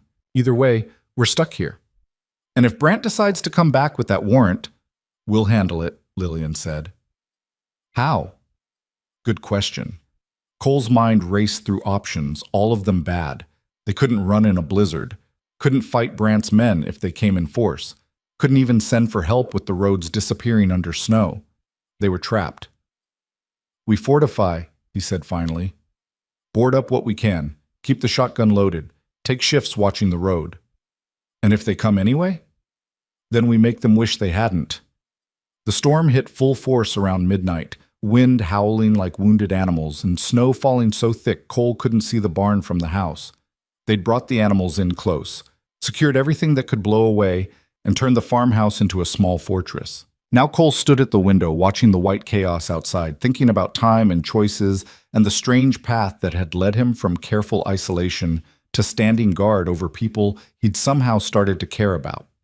Behind him, the children slept in a pile near the fireplace, exhausted from the drama of the day.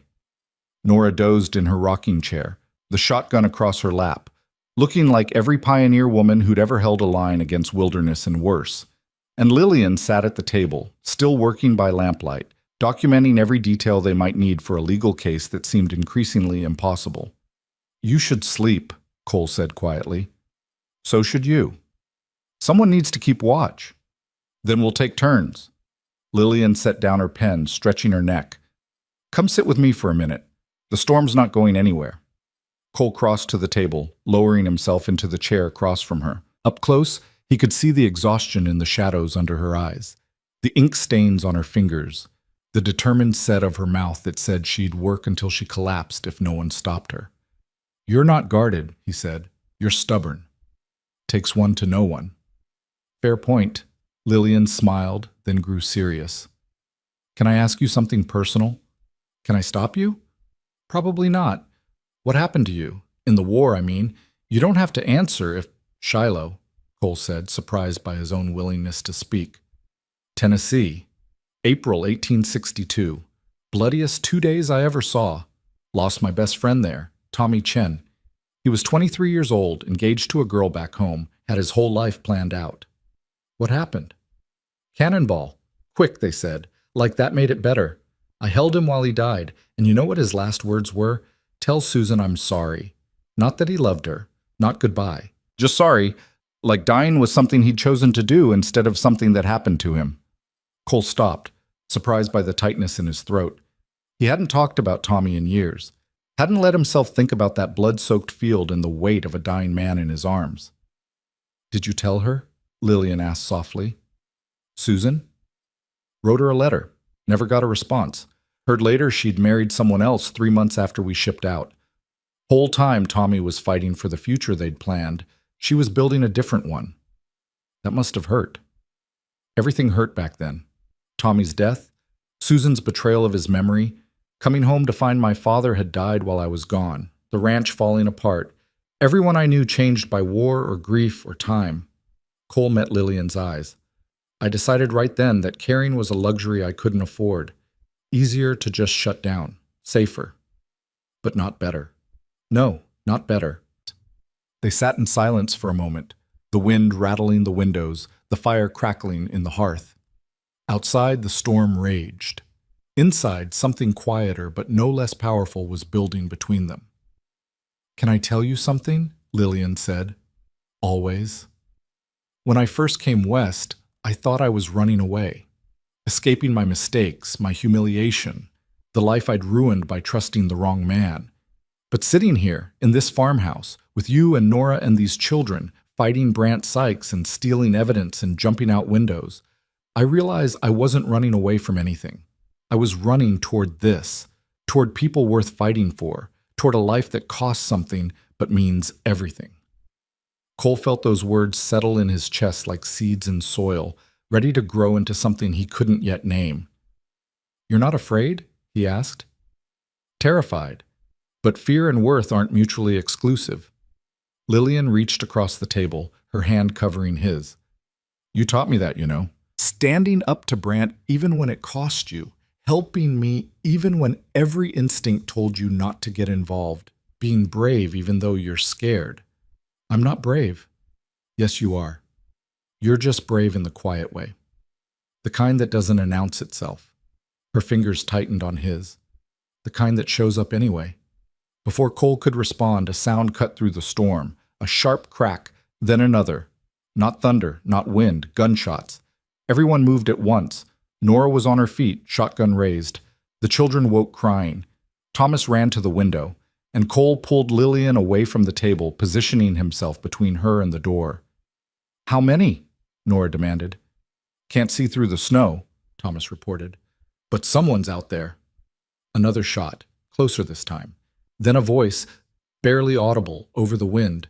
"Help! Please! Someone help!" Cole exchanged glances with Nora. It could be a trap. Brant's men trying to draw them out. Or it could be someone genuinely in trouble, caught in the storm. "I'm going out," he said. "Like hell you are," Nora countered. "Someone's hurt. Or someone wants you to think that. Either way, I can't leave them out there." Cole grabbed his coat. "Cover me from the door. If it's a trap, shoot anything that moves." "Cole, wait." Lillian started, but he was already moving, pulling open the door and stepping into the maelstrom. The cold hit him like a fist, snow stinging his face, wind stealing his breath. He couldn't see more than a few feet ahead, the world reduced to white chaos. But he heard the voice again, weaker now, calling from somewhere near the barn. Cole moved toward it, his hand on the pistol at his hip, every sense screaming danger. He found them collapsed near the barn door, a young woman, maybe 18, her dress torn and bloodied, her face pale as the snow around her. And beside her, unconscious or dead, a man Cole didn't recognize. "Please," the woman gasped when she saw him. "He's hurt. Brant's men. They shot him. We ran, but—" She collapsed, her strength finally giving out. Cole made a split-second decision. Trap or not, he couldn't leave people to die in the storm. He lifted the woman, light as a child, burning with fever, and called toward the house. "Thomas! Need help with the man!" The boy appeared like a ghost in the snow, braver than he should have been, and together they dragged the unconscious man toward the farmhouse. Nora held the door open, her shotgun still at the ready, scanning the white darkness for threats. They got everyone inside and the door barred. The woman was barely conscious, shivering violently despite the fire. The man had a bullet wound in his shoulder, bleeding steadily, his breathing shallow. "Who are they?" Nora demanded. "Don't know, but we'll sort that after we keep them alive." Cole looked at Lillian. "Can you help?" "Tell me what to do." They worked through the night, Cole and Lillian tending the bullet wound while Nora tried to bring down the woman's fever. The children watched wide-eyed from their corner, old enough to understand something terrible was happening, but too young to fully grasp the implications. The man regained consciousness around 3 in the morning, gasping with pain as Cole cleaned and bound his wound. "Easy," Cole said. "You're safe now." "Safe?" The man laughed bitterly. "Nowhere's safe from Brant Sykes, not anymore." "Who are you?" "Name's Daniel Foster. That's my sister Emma. We were trying to leave. Get away from Red Willow before—" He broke off, coughing. "Before what?" Before Brant killed us for knowing too much. Cole felt ice in his veins. What do you know? Everything. I worked at his lumber mill, kept his books, saw all the illegal contracts, the money laundering, the women he trafficked. Daniel's eyes found Lillian. You're the one who escaped, aren't you? Lillian Hart. Brant's been looking for you. Said you stole something that could destroy him. We have evidence, Lillian confirmed. Documents from his office. We're taking them to a lawyer in Dodge City. Daniel shook his head weakly. Won't matter. Brant's got lawyers everywhere. Got judges, sheriffs, businessmen. You can't fight him with papers and laws. He owns the system. Then how do we fight him? Cole asked. You don't. You run. Far and fast as you can. Because Brant doesn't just beat his enemies, he erases them. The words hung in the air like a death sentence. Outside, the storm raged on. Inside, 7 people huddled around a dying fire, all of them marked for destruction by a man who owned a town, and everyone in it. Lillian moved to Cole's side, her hand finding his in the darkness. We're not running, she said quietly. Lillian, we're not running, she repeated, stronger now. We've got evidence. We've got witnesses. We've got each other. And we've got something Brant Sykes doesn't have. What's that? She smiled, fierce and beautiful in the firelight. Nothing left to lose. Cole looked around the room, at Nora with her shotgun and her fierce protection of her children, at Thomas standing guard despite his fear, at Emma and Daniel who'd risked everything to escape, at the stolen documents that represented 20 lives ruined by one man's greed. He looked at Lillian, at the woman who'd come west looking for safety and found courage instead, who taught him that caring wasn't weakness and that showing up mattered more than staying safe. And he made a choice. Then we make him pay, Cole said, for every contract, every lie, every person he's hurt. We make him pay for all of it. How? Nora asked. We stop trying to beat him at his own game, stop playing by his rules, stop being afraid of what he might do, and start making him afraid of what we will do. That's not a plan, Daniel said weakly. That's suicide. Maybe, but I'm tired of living like I'm already dead. Cole squeezed Lillian's hand. We take the fight to him, public, loud, make it impossible for him to operate in shadows, force people to choose sides instead of pretending not to see. The county fair, Lillian said suddenly. It's in 3 days if the storm clears. Everyone for 100 miles will be there. Every farmer, every family, every person Brant's ever hurt. Perfect. Nora's smile was sharp as broken glass. We make our stand where everyone can see, where witnesses and sunlight make violence harder and truth harder to hide. They spent the rest of the night planning, fueled by coffee and desperation and the strange courage that came from having nothing left to lose. By dawn, the storm had started to break, the wind dying down to a whisper, the snow thinning enough to see the barn again. And in that gray morning light, Cole Rourke looked at the people gathered in Nora Beckett's kitchen, broken, scared, determined, and realized he'd somehow assembled an army. It wasn't much of an army, but it was his. The storm cleared by afternoon, leaving the prairie transformed into a landscape of white silence, broken only by the drip of melting snow from the barn roof. Cole stood in the yard with Thomas, assessing damage. A broken fence rail, some scattered equipment, nothing that couldn't be fixed. But it was the things that couldn't be seen that worried him most. 3 days until the county fair. 3 days to turn documents and desperation into something that could actually hurt Brant Sykes. 3 days to either change everything or lose it all. Inside, Emma Foster had finally stopped shivering, the fever broken but leaving her weak as a newborn calf. Daniel's shoulder wound was clean and stitched, though he'd carry the scar forever. They'd told their story in fragments between bouts of pain and exhaustion, how they'd discovered evidence of Brant's crimes while working at the lumber mill, how they'd tried to leave quietly and been caught, how Brant's men had chased them into the storm with orders to make sure they never talked. He's getting desperate, Daniel had said, his voice thin but certain. People are starting to ask questions. The women who disappeared, the contracts that never seem to end, the accidents that happen to anyone who challenges him. Brant's empire is built on everyone being too scared to connect the pieces. So we connect them, Lillian had replied, publicly, where he can't silence us all at once. Now, watching the sun break through clouds and paint the snow with gold, Cole felt the weight of what they were planning settle onto his shoulders. It wasn't just theft anymore. It was open rebellion against a man who'd killed to protect his secrets. A man who wouldn't hesitate to kill again. The sound of hooves on snow made Cole turn. A rider was approaching from the east, alone, moving carefully through the drifts. Cole's hand went to his pistol automatically, then relaxed as he recognized the horse. It was Jacob Miller, the farmer whose contract they'd stolen from Brant's office. Miller dismounted stiffly, a man in his 50s worn down by work and worry. "Heard you had some excitement during the storm. Thought I'd check if everyone was all right." "We're managing," Cole said carefully. Miller was a good man, but you never knew who Brant might have pressured into becoming an informant. "Storm caught you out too?" "Storm caught everyone, but that's not why I'm here." Miller glanced toward the house, lowered his voice. "Word's spreading, Cole. About you and Miss Hart breaking into Brant's office. About documents going missing. About the foster kids showing up here shot and half dead." Cole's jaw tightened. "Word spreads fast." "Always does in a small town. Question is whether it spreads in your favor or Brant's." Miller met his eyes. "I want it to spread in yours." "Why?" "Because I've been paying Brant Sykes for 5 years on a loan that should have been settled in 3. Because my wife cries herself to sleep worrying we'll lose the farm. Because my son asks why we can't afford a new coat when the banker's kid has 3. Miller's voice was steady, but his hands shook. "Because I'm tired of being afraid of a man who's stealing my life piece by piece." Cole studied the older man, seeing the desperation there, the hope that was dangerous because hope made you vulnerable. "We're planning something for the county fair, something public. It's risky." "Everything's risky when you're fighting Brant Sykes, but at least this way we're fighting instead of just dying slowly." Miller pulled a folded paper from his coat.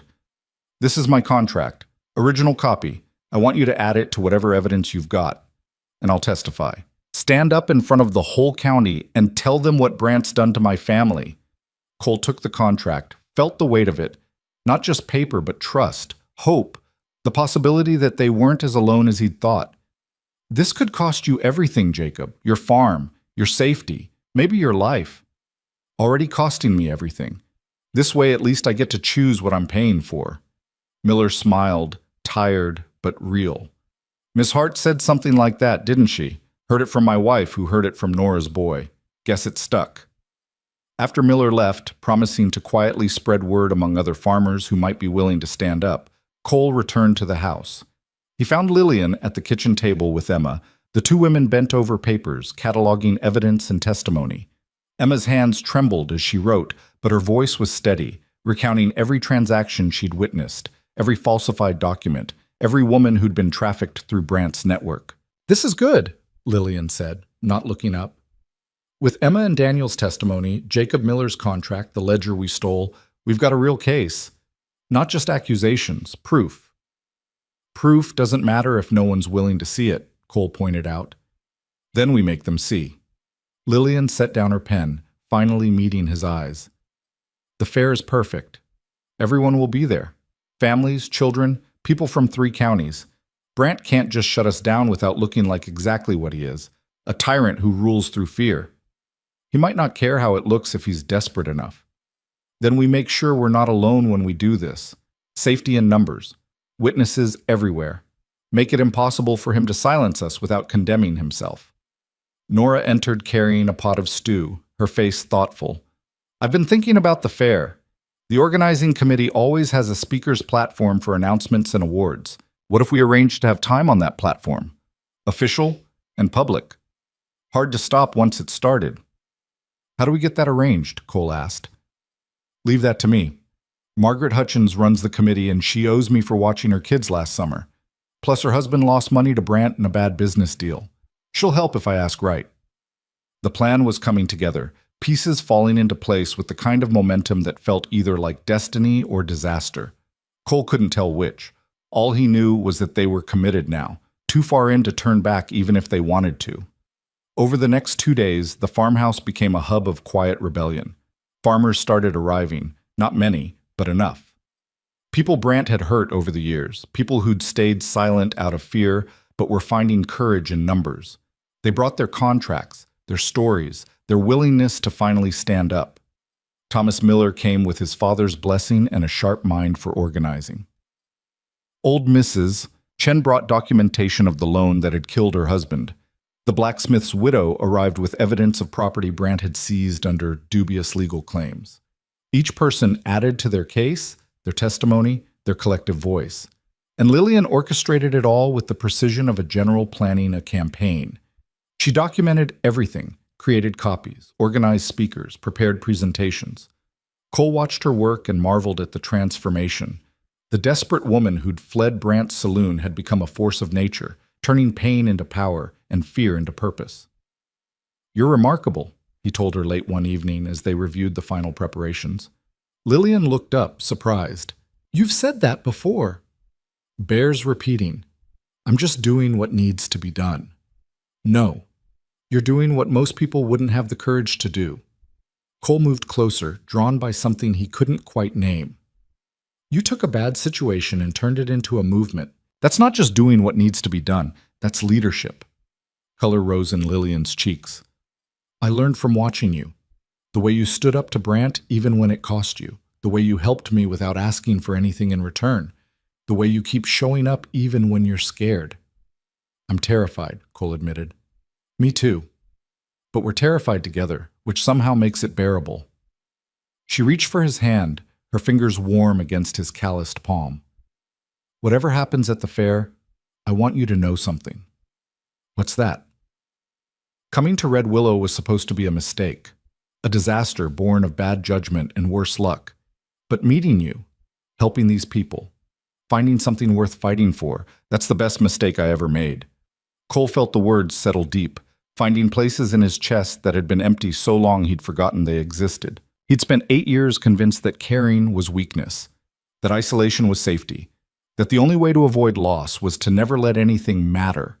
But standing in Nora's kitchen with Lillian's hand in his and a house full of people who'd chosen courage over fear, Cole realized that maybe he'd had it backwards all along. Maybe the real weakness was refusing to care. Maybe true safety came from having something worth protecting. Maybe living meant accepting that loss was possible, but connection was essential. "Lillian," he said softly. "Yes?" "When this is over, when we've faced Brant and survived or didn't, I want to tell you something I haven't said to anyone in 8 years. Tell me now." "Not yet. After. When we've earned the right to think about futures instead of just surviving the present." She squeezed his hand. "Then we'd better make sure we survive." The night before the fair, Cole barely slept. He lay in the barn loft listening to the horses shift below, running through every possible scenario, every way things could go wrong. Brant would be at the fair. He sponsored half the competitions and always made a grand appearance, playing the role of benevolent community pillar. He'd have his men with him. He'd be armed. He'd be ready for trouble. They'd be walking into his territory, surrounded by his people, trying to destroy him in front of the entire county. It was insane. It was also their only shot. Cole must have finally dozed because he woke to Nora shaking his shoulder, the pre-dawn light painting the barn interior in shades of gray. "It's time," she said simply. They gathered in the kitchen for a breakfast none of them could eat. 11 people now, Nora and her 5 children, Cole, Lillian, Emma, and Daniel Foster, and Jacob Miller, who'd returned before dawn. Thomas had been dispatched to spread word among their allies, making sure everyone knew when and where to gather. Lillian wore her best dress, the deep blue one Nora had altered to fit. Her hair was pinned up elegantly, her face calm despite the fear Cole knew she had to be feeling. She looked like exactly what she was, a woman of strength and purpose, someone you'd follow into battle. "Remember," she said as they prepared to leave, addressing the group, "we stay together. We stick to the plan. And no matter what Brant does, we don't back down. We're not just fighting for ourselves. We're fighting for everyone he's hurt. Everyone he'll hurt if we don't stop him." "What if people don't listen?" Emma asked quietly, still weak from her ordeal. "Then at least we tried. At least we stood up. Sometimes that's all you can do." Lillian looked at Cole. "Right?" "Right," he agreed. "Sometimes showing up is the victory, even if you don't win the war." They loaded into wagons, Cole and Lillian in front, the others following. The ride to the fairgrounds took an hour. The morning sun bright on the snow-covered prairie, turning everything into a landscape of white and gold that would have been beautiful if Cole's stomach hadn't been twisted into knots. The fairgrounds sat on the outskirts of Red Willow, a large open field with temporary structures erected for the annual celebration. Already it was crowded with people setting up booths, arranging livestock for competition, children running wild with the freedom of a festival day. The smell of roasting meat and fresh bread filled the air. Somewhere a fiddle played. It looked like celebration. It felt like a battlefield. Cole spotted Brant immediately, impossible to miss in his expensive suit, holding court near the judging platform, surrounded by his usual retinue of sycophants and hired muscle. Carlson stood at his right hand like a loyal dog. Sheriff Drummond lingered nearby, his badge catching the sunlight. Brant saw them too. Cole watched recognition flash across his face, followed by calculation, then a smile that had nothing to do with warmth. "They actually came," Brant said, loud enough to carry. "Thought maybe they'd develop some sense and run for California." "We're not running," Lillian called back, her voice clear and strong. Several people nearby turned to watch. "No? Then what are you doing? Come to enjoy the festivities? Sample my donated beef? Admire the community I've helped build?" Brant's tone was jovial, playing to the audience that was rapidly forming. "We've come to tell the truth," Cole said. "About you. About what you've done to people in this county. About the lies and theft and violence you've built your empire on."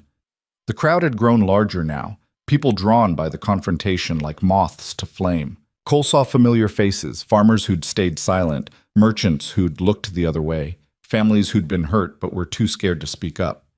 He saw them watching, waiting to see if courage was contagious or if cowardice would win again. Brant laughed, the sound carrying across the fairgrounds. "That's quite an accusation, Rourke. You got any proof? Or is this just the desperate slander of a failed rancher and his criminal girlfriend?" "We have proof," Lillian said. She pulled out a folder of documents, holding them high where everyone could see. "Contracts with illegal interest rates, evidence of human trafficking, testimony from people you've hurt. All of it documented, all of it real." "Those are stolen property," Brant said, his smile hardening. "Taken from my office through breaking and entering. Sheriff, aren't you going to do something about this theft?" Drummond stepped forward reluctantly. "Miss Hart, Mr. Rourke, I'm going to have to ask you to surrender those documents. They were obtained illegally, and they were obtained necessarily." Jacob Miller's voice rang out. He'd climbed onto a wagon bed, making himself visible to the growing crowd. "Because the legal system in this county is owned by the man we're accusing. Because sheriffs and judges and lawyers all answer to Brant Sykes. Because the only way to get justice is to take it." A murmur ran through the crowd. Cole saw heads nodding, saw people looking at each other with dawning recognition. "Jacob Miller," Brant said, his voice hardening, "you're in violation of your loan agreement. Defamation of a creditor is grounds for immediate foreclosure. I'll have your farm by sunset." "Then take it," Miller shouted. "Take it, and prove everything we're saying is true. Show everyone here that you're exactly the tyrant we claim you are." More voices joined in now. Mrs. Chen standing up from where she'd been sitting with her grandchildren. The blacksmith's widow moving to stand beside Miller's wagon. Thomas and 3 other young men forming a protective line in front of Lillian and Cole. The crowd was shifting, Cole realized. Not completely. Plenty of people still hung back, still scared or unsure or in Brant's pocket. But enough. Enough to make this real. Lillian raised her voice, clear and strong. "We requested time on the speaker's platform today through the proper channels. Margaret Hutchins confirmed it this morning. We have the right to present our evidence publicly, to let people decide for themselves what the truth is." "Over my dead body," Brant snarled, all pretense of civility dropping away. "That can be arranged," Nora said coldly, appearing with her shotgun cradled in her arms. "But probably not the best look for the county's leading businessmen, threatening unarmed citizens at a family festival." Brant's face had gone dark with rage, but Cole could see him calculating. This wasn't going the way he'd planned. The crowd was too large, too many witnesses, too many people who were listening instead of blindly accepting his authority. "Fine," Brant said finally. "You want to make your little presentation? Go ahead. Let's see how impressive stolen documents and lies look when examined in daylight." They made their way to the speaker's platform, a raised wooden structure decorated with bunting and flags. The crowd followed, swelling to include nearly everyone at the fair. Cole estimated 300 people, maybe more. 300 witnesses. 300 potential allies or enemies. Lillian climbed the platform steps with her head high, Cole right behind her. She arranged her documents on the podium, took a breath, and began. My name is Lillian Hart. 6 weeks ago, I came to Red Willow answering an advertisement for honest work as a pianist. Instead, I found myself trapped in a fraudulent contract, locked in a room, and threatened with violence if I didn't comply with demands that were never part of our agreement. Her voice carried across the fairgrounds, clear and compelling. People leaned in to listen. I escaped with help from Cole Rourke, who paid off my supposed debt. But that was just the beginning. Because what happened to me wasn't unique. It was part of a pattern, a system, an empire built on exploiting people who had nowhere else to turn. She held up the ledger. This is Brant Sykes' own record of women he's trafficked through Red Willow over the past 2 years. 23 women. Some escaped. Some disappeared. All of them lured here with promises of legitimate work, then trapped in contracts that turned them into property. A gasp ran through the crowd. Cole saw mothers pulling children closer, saw men's faces hardening with anger. That's fabrication, Brant shouted from below. She's making it up. Then explain the entries, Lillian shot back. Explain the dates and names and amounts. Explain why Emma Foster, who worked in your office, can verify every word of this ledger because she helped maintain it. Emma stepped forward, her voice shaky but determined. It's true. All of it. I saw the women arrive, saw them realize they'd been tricked, saw what happened to the ones who tried to leave. She's lying to save herself, Brant countered. I fired her for theft and now she's trying to... I'm not lying. Emma's voice grew stronger. And I'm not the only witness. Daniel Foster, my brother. Mrs. Chen, whose husband's death was ruled an accident but came 3 days after he threatened to expose your loan scheme. The families who lost their farms to foreclosures based on contracts with illegal interest rates. One by one, people started stepping forward. Jacob Miller sharing his contract, others following his lead. A wave of testimony building like a storm surge, each voice adding to the truth until it was too big to deny. Cole watched Brant's face cycle through emotions, rage, fear, calculation. Watched him looking for an out, an escape, a way to shut this down before it destroyed him completely. And then Brant made his move. Enough, he roared, his hand dropping to his pistol. This is nothing but a coordinated attack by criminals and degenerates. Sheriff, I'm ordering you to arrest these people for theft, fraud, and defamation. Drummond looked torn, his allegiance to Brant warring with the reality of 300 witnesses watching his every move. On whose authority? Nora called out. You're not a lawman, Brant. You're just a businessman, and these people are exercising their right to speak.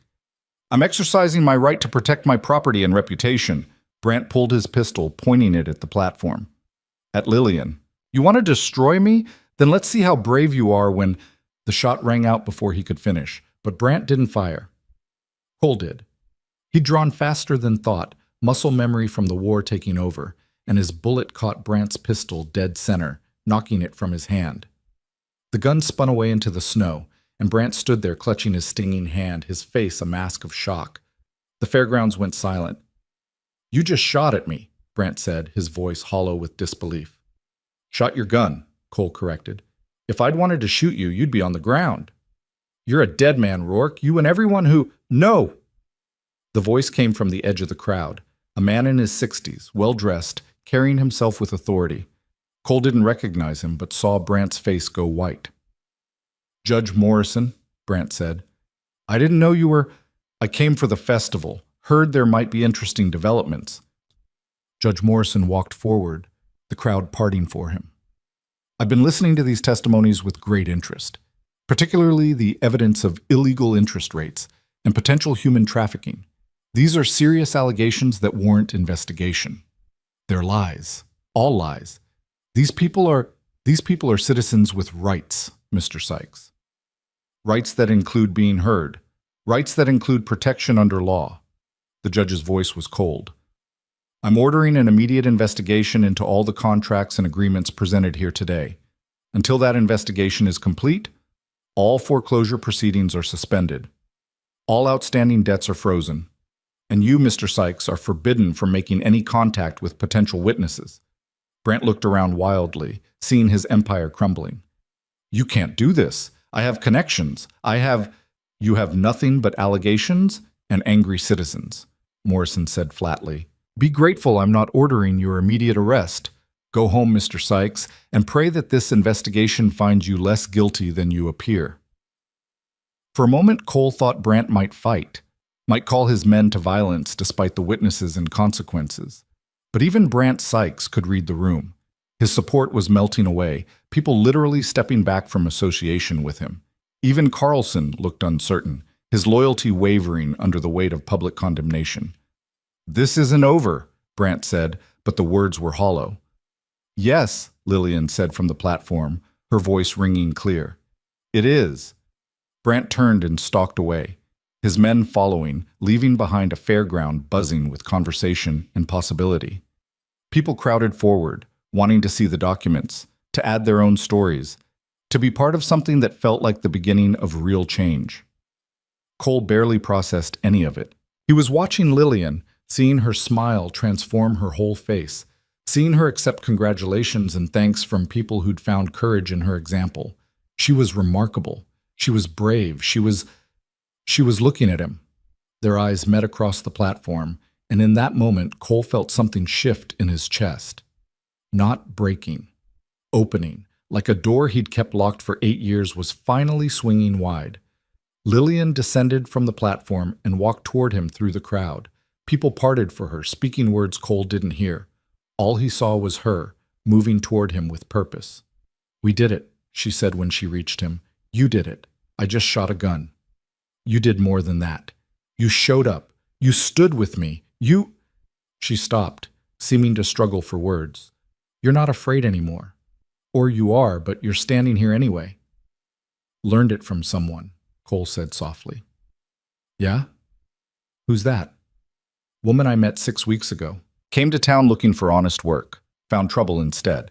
Decided to fight back rather than run away. Taught me that being brave isn't about not feeling fear. It's about feeling it and showing up anyway. Lillian's eyes glistened. I should thank her. Could. Or you could let me thank you instead. For what? Cole reached for her hand, felt her fingers curl around his. For reminding me what it feels like to be alive. For showing me that caring isn't weakness.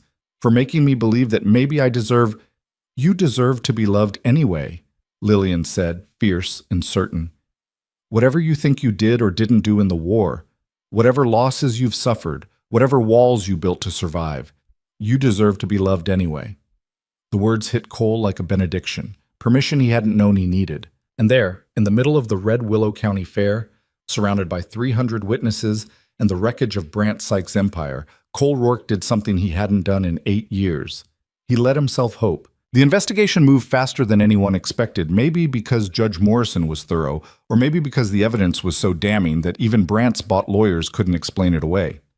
Within 2 weeks, formal charges were filed: fraud, usury, conspiracy to commit human trafficking, and a dozen other counts that added up to enough prison time to keep Brant Sykes locked away until he was too old to hurt anyone.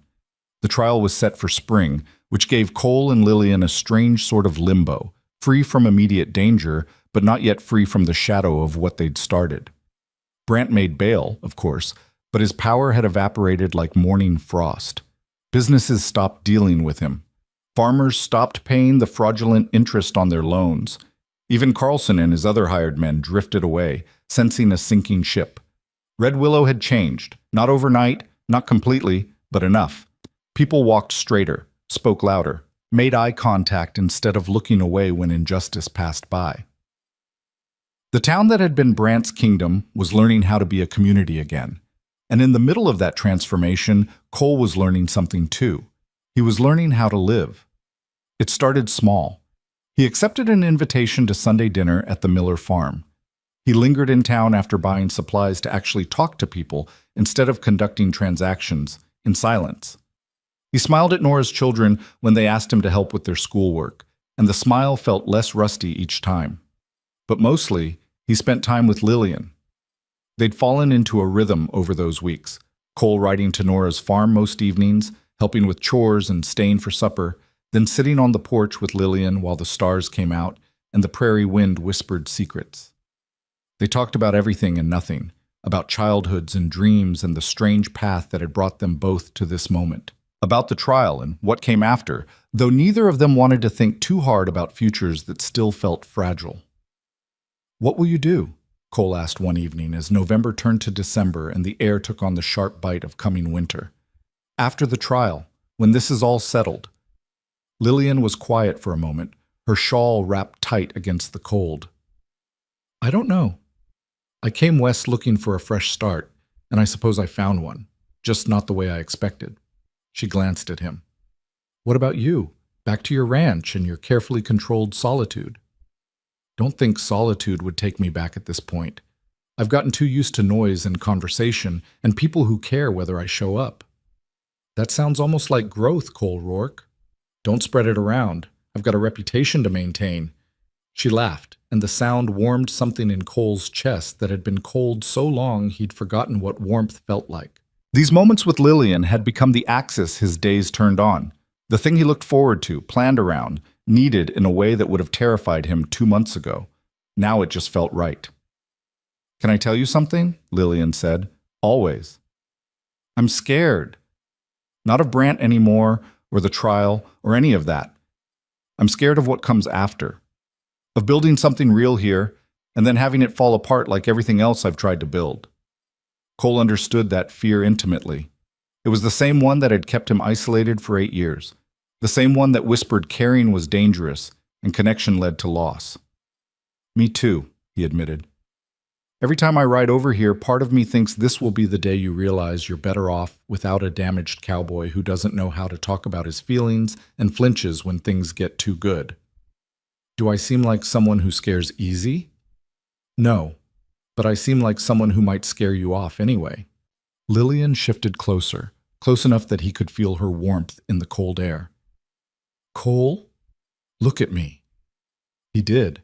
Her eyes were steady in the lamplight spilling from the house, full of something that made his heart do complicated things. "You're not damaged," she said firmly. "You're healing. There's a difference. And you don't have to know how to talk about feelings perfectly. You just have to show up and try. That's all any of us can do. And if I'm not good at it, then you'll practice. With someone who's not good at it either. We'll figure it out together." She took his hand, her fingers cold against his. "That's what partnership means, isn't it? Not being perfect, just being present." Cole felt something crack open in his chest, not painfully, but like ice breaking to let water flow again. "I want that," he said quietly. "Partnership, presence, a future that's more than just survival." "With me? If you'll have me." Lillian's smile was like sunrise. "I think I could manage that."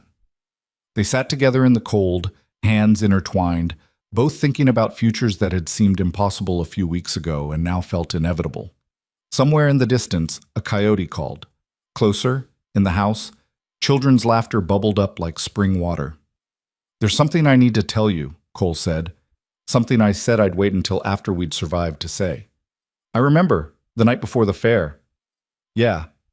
Cole took a breath, the words harder than facing down Brant had been. "I spent 8 years convinced I didn't deserve good things. Didn't deserve connection or joy or love. Convinced myself that being alone was safer than risking loss. And then you stumbled into my life and turned everything upside down. That's my specialty." "It is. And I'm grateful for it. Because you taught me that the opposite of loss isn't safety. It's never caring enough to lose anything in the first place. And that's not living. That's just waiting to die." Lillian's grip on his hand tightened. "So what I want to tell you," Cole continued, "what I've been trying to work up the courage to say, is that I care about you, Lillian Hart. I care about you in a way that terrifies me and thrills me and makes me want to be better than I've been. I care about you enough to risk the loss, enough to try for the future, enough to—" "I love you too," Lillian said softly. Cole stopped, the words he'd been building toward stolen by her directness. "I didn't say love." "You were about to." "Was I?" "Yes. And I'm saying it first because one of us has to be brave enough. And apparently today, it's my turn. She turned to face him fully. I love you, Cole. I love your quiet strength and your terrible jokes that you deliver with no expression. I love how you show up for people even when it costs you. I love that you're learning how to let yourself be happy. I love you, and I'm not waiting until some perfect moment to say it, because perfect moments don't exist, and I'm tired of pretending feelings should be neat and tidy. Cole stared at her, this remarkable woman who'd walked into his life with nothing but a valise and determination and somehow turned his carefully controlled world into chaos and joy and possibility. I love you too, he said, and the words came easier than he'd expected. Don't know what I'm doing. Don't know how to do this right, but I love you anyway. Good, Lillian said, because I don't know what I'm doing either. We'll figure it out as we go. And then she kissed him. It wasn't Cole's first kiss. The war and the years after had taught him that much about living. But it was his first kiss that felt like hope. His first kiss that wasn't about forgetting or escape, but about building something. His first kiss with someone who knew his damage and loved him anyway. When they finally pulled apart, both breathing hard and smiling, Nora's voice called from the doorway. About damn time, you two. Now get in here before you freeze to death. I didn't help orchestrate a revolution just to lose you to hypothermia. They laughed and went inside, hands still linked, and Cole realized this was what home felt like. Not a place, not solitude, but people who cared whether you lived or died, whether you were happy or sad, whether you showed up or stayed away. People who made showing up worth it. The weeks that followed were a blur of preparation for the trial and quiet moments stolen between chaos. Cole worked his ranch, but found himself spending more time at Nora's farm, helping with repairs and harvest work, becoming part of the fabric of the place. The children started calling him Uncle Cole, which made him uncomfortable in a way he secretly loved. Lillian threw herself into organizing testimony and evidence, becoming an unofficial advocate for everyone Brant had hurt. She worked with Judge Morrison's office, with lawyers from Dodge City, with families who'd stayed silent for years and were finally finding their voices. She was brilliant and tireless, and exactly the kind of force that changed the world one determined act at a time. And in the evenings, after work was done and responsibilities met, they found each other. Sometimes on Nora's porch, sometimes walking the prairie under stars that seemed close enough to touch, sometimes just sitting in comfortable silence because not every moment needed words. They were building something, not quickly, not perfectly, but real. Winter came in earnest in mid-December, bringing snow that lasted and cold that tested every seal and shutter. The trial was postponed until spring when travel would be easier and witnesses could make it to the county seat. Brant remained free on bail but isolated, living in his house like a deposed king waiting for execution. And then, 2 weeks before the winter solstice, everything changed again. Cole was working in his barn when Thomas Miller came racing up on horseback, his face flushed with cold and excitement. Mr. Rourke, you gotta come quick! Brant's house is on fire! They rode hard toward town, smoke visible long before the house came into view. By the time they arrived, half of Red Willow had gathered to watch Brant Sykes' mansion burn. The fire brigade worked their pumps uselessly. The well had frozen, the water wouldn't flow, and the flames had too much of a head start anyway. Cole found Sheriff Drummond in the crowd. Anyone inside? Don't know. Haven't seen Brant since yesterday. House was locked up tight. We need to check. It's too dangerous. The whole structure's going to collapse. Cole was already moving, pulling his coat over his face, heading toward the burning building. He heard Drummond yelling behind him but didn't stop. If there was even a chance someone was trapped inside, even if that someone was Brant Sykes, Cole couldn't stand by and watch them burn. The heat hit him like a wall. He pushed through the front door, now hanging loose on its hinges, into an inferno of smoke and flame. The grand staircase he remembered was fully engulfed. The parlor was a mass of fire. But off to the left, in what had been Brant's study, Cole heard something. Movement. Maybe. He followed the sound, ducking under a falling beam, his lungs screaming for clean air. The study door was closed, but not locked. Cole kicked it open and found Brant Sykes slumped over his desk, unconscious or dead, surrounded by empty bottles and what looked like scattered papers. No time to check. Cole grabbed Brant under the arms and dragged him toward the door, feeling the man's weight like dead weight, appropriate and horrible. The ceiling was groaning, ready to collapse. Smoke was everywhere, burning Cole's eyes and throat. He made it to the front door just as a section of the second floor gave way, crashing down into the parlor in an explosion of sparks and ash. Men rushed forward to help, pulling both Cole and Brant away from the building, getting them clear just before the whole structure collapsed inward with a roar like a dying beast. Cole lay in the snow, coughing up smoke, while someone, Mrs. Hutchins, he thought, poured water over his face and arms. His hands were burned, his lungs felt scorched, but he was alive. And so, somehow, was Brant Sykes. The doctor worked on Brant while Cole recovered, and it was an hour before anyone could piece together what had happened. Brant had been drinking heavily, surrounded by his financial records, apparently planning to burn them rather than let them be used in court. He'd started the fire deliberately but lost control of it, the flames spreading faster than his alcohol-clouded mind could process. He'd tried to save some documents, gotten trapped by smoke, and would have died if Cole hadn't pulled him out. "Why'd you do it?" Drummond asked as they watched the embers of what had been Red Willow's grandest house. "Why risk your life for a man who's tried to destroy you?" Cole thought about the question. Thought about Tommy Chen dying in his arms. Thought about all the people he'd lost and all the grief he'd carried. Thought about what Lillian had taught him, about showing up, about being present, about choosing who you wanted to be instead of letting fear choose for you. "Because standing by and watching someone die makes you smaller," he said, finally. "Even if they're your enemy, even if they deserve it. The man I want to be saves people when he can, even the ones who don't deserve saving." Drummond nodded slowly. "You're a better man than me, Cole Rourke." "Don't think that's true. Just think I've been given enough second chances that I owe the universe a few."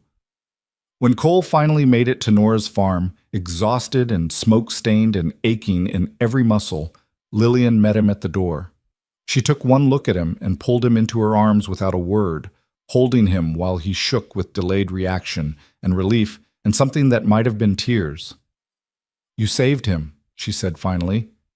"After everything he did to you, to me, to everyone. You saved him anyway. Couldn't let him burn. I know, that's who you are. It's one of the reasons I love you." She pulled back to look at his face, her eyes wet. "But if you ever scare me like that again, I'll kill you myself." "Fair enough?" They stood together in the doorway while Nora bustled around inside preparing food and fussing over Cole's burns, and generally being the force of nature she was. The children peppered Cole with questions about the fire and heroics, and whether Brant was going to die. Thomas looked at him with something like worship, which made Cole deeply uncomfortable. "I'm not a hero," he told the boy. "Just did what needed doing." "That's what heroes do," Thomas replied with the certainty of 14 years. "They do what needs doing when everyone else is too scared." Later, after the children were asleep and Nora had retreated to her room with a knowing smile, Cole and Lillian sat by the fire. His hands were bandaged, his throat raw, but he felt strangely at peace. "The trial will be different now," Lillian said quietly. "Public sympathy is already shifting. The man whose empire you helped destroy, you saved his life. People are going to remember that." "Don't care about public sympathy. I know. But it matters anyway. It shows people that justice doesn't have to be revenge. That we can hold someone accountable for their crimes while still treating them with basic human dignity." She leaned her head against his shoulder. "You showed them that today. Just didn't want to watch someone burn." "I know. And that's exactly the point." They sat in silence for a while, watching flames dance in the fireplace, both thinking about fires and transformations and the strange alchemy that turned damage into healing. "Cole?" Lillian said softly. "Yeah?" "When this is all over, when the trial is done, and Brant is sentenced and we can finally breathe without looking over our shoulders, what do you want?" Cole thought about the question, really thought about it. 6 months ago, he would have said safety, solitude, a life small enough that loss couldn't touch it. But sitting here with Lillian warm against his side and Nora's children sleeping safe in the next room, and the knowledge that he'd saved a life today instead of just protecting his own isolation, Cole realized his answer had changed. "I want a life," he said. "A real one. Not just survival or going through motions. I want to wake up every morning with a reason to get out of bed. I want work that matters and people who care and moments that take my breath away. He turned to look at her. I want you, every day, for as long as you'll have me. Lillian's eyes glistened in the firelight. That sounds like a proposal, Cole Rourke. Does it? It does. Well, Cole took a breath, feeling fear and hope warring in his chest. What if it was? A proposal? Yeah. Are you asking? Trying to work up to it? Lillian laughed, bright and joyful. Then let me save you the trouble. Yes. I haven't asked yet. You were going to, and I'm impatient. So yes, Cole Rourke, I will marry you and build a life with you and wake up every morning giving you reasons to get out of bed. Yes to all of it. Cole felt his heart do something complicated in his chest, joy and terror and gratitude tangling together. I don't have a ring. Don't need one. I've got your word, and that's worth more than gold. I'm not easy to live with. I'm damaged and difficult, and I don't know how to— Stop, Lillian said firmly. You're healing. I'm healing. We'll heal together. That's how this works. And then she kissed him, and Cole stopped arguing because arguing with Lillian Hart was a losing battle, and kissing her was infinitely better anyway. They were married 3 weeks later in a ceremony at Nora's farm, with Judge Morrison officiating and half the county in attendance. It wasn't the wedding either of them had imagined. Too simple, too rushed, too unconventional. But it was perfect in all the ways that mattered. The children threw rice that they'd painstakingly dyed with beet juice. Nora cried and pretended she wasn't. Jacob Miller played fiddle while his wife sang old songs about love and promises. And when Cole took Lillian's hand and promised to love her through damage and healing, through fear and courage, through every day they were given, he meant every word. Brant Sykes attended the trial in March looking older and smaller than anyone remembered. The evidence was overwhelming, the testimony devastating.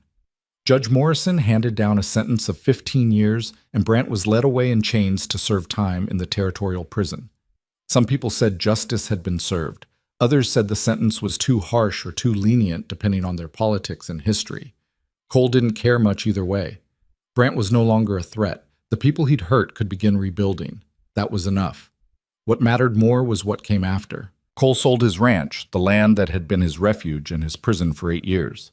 He got a fair price from a young couple moving west who promised to treat it well. He used part of the money to buy land adjacent to Nora's farm, acreage that had potential for expansion and community. The rest he invested in a dream that Lillian had mentioned one evening while they planned their future. He built her a house, not a mansion like Brant's had been, not pretentious or grand, just a solid, well-made home with wide windows that let in light, and a porch for watching sunsets, and most importantly, a room facing east with space for a piano. The piano arrived on a spring morning, shipped from Kansas City, and carried carefully into the house by 6 men who knew its value wasn't monetary, but emotional. It was a beautiful instrument, mahogany and ivory, with a tone that filled the room like water filling a cup. Lillian cried when she saw it. Cole, this is too much. We can't afford— We can. And we'll make more music than this piano's ever heard. You'll teach Nora's children, maybe some others. Fill this house with songs and students and joy. He pulled her close. You brought music back into my silent world. Seemed right to give you an instrument worthy of that.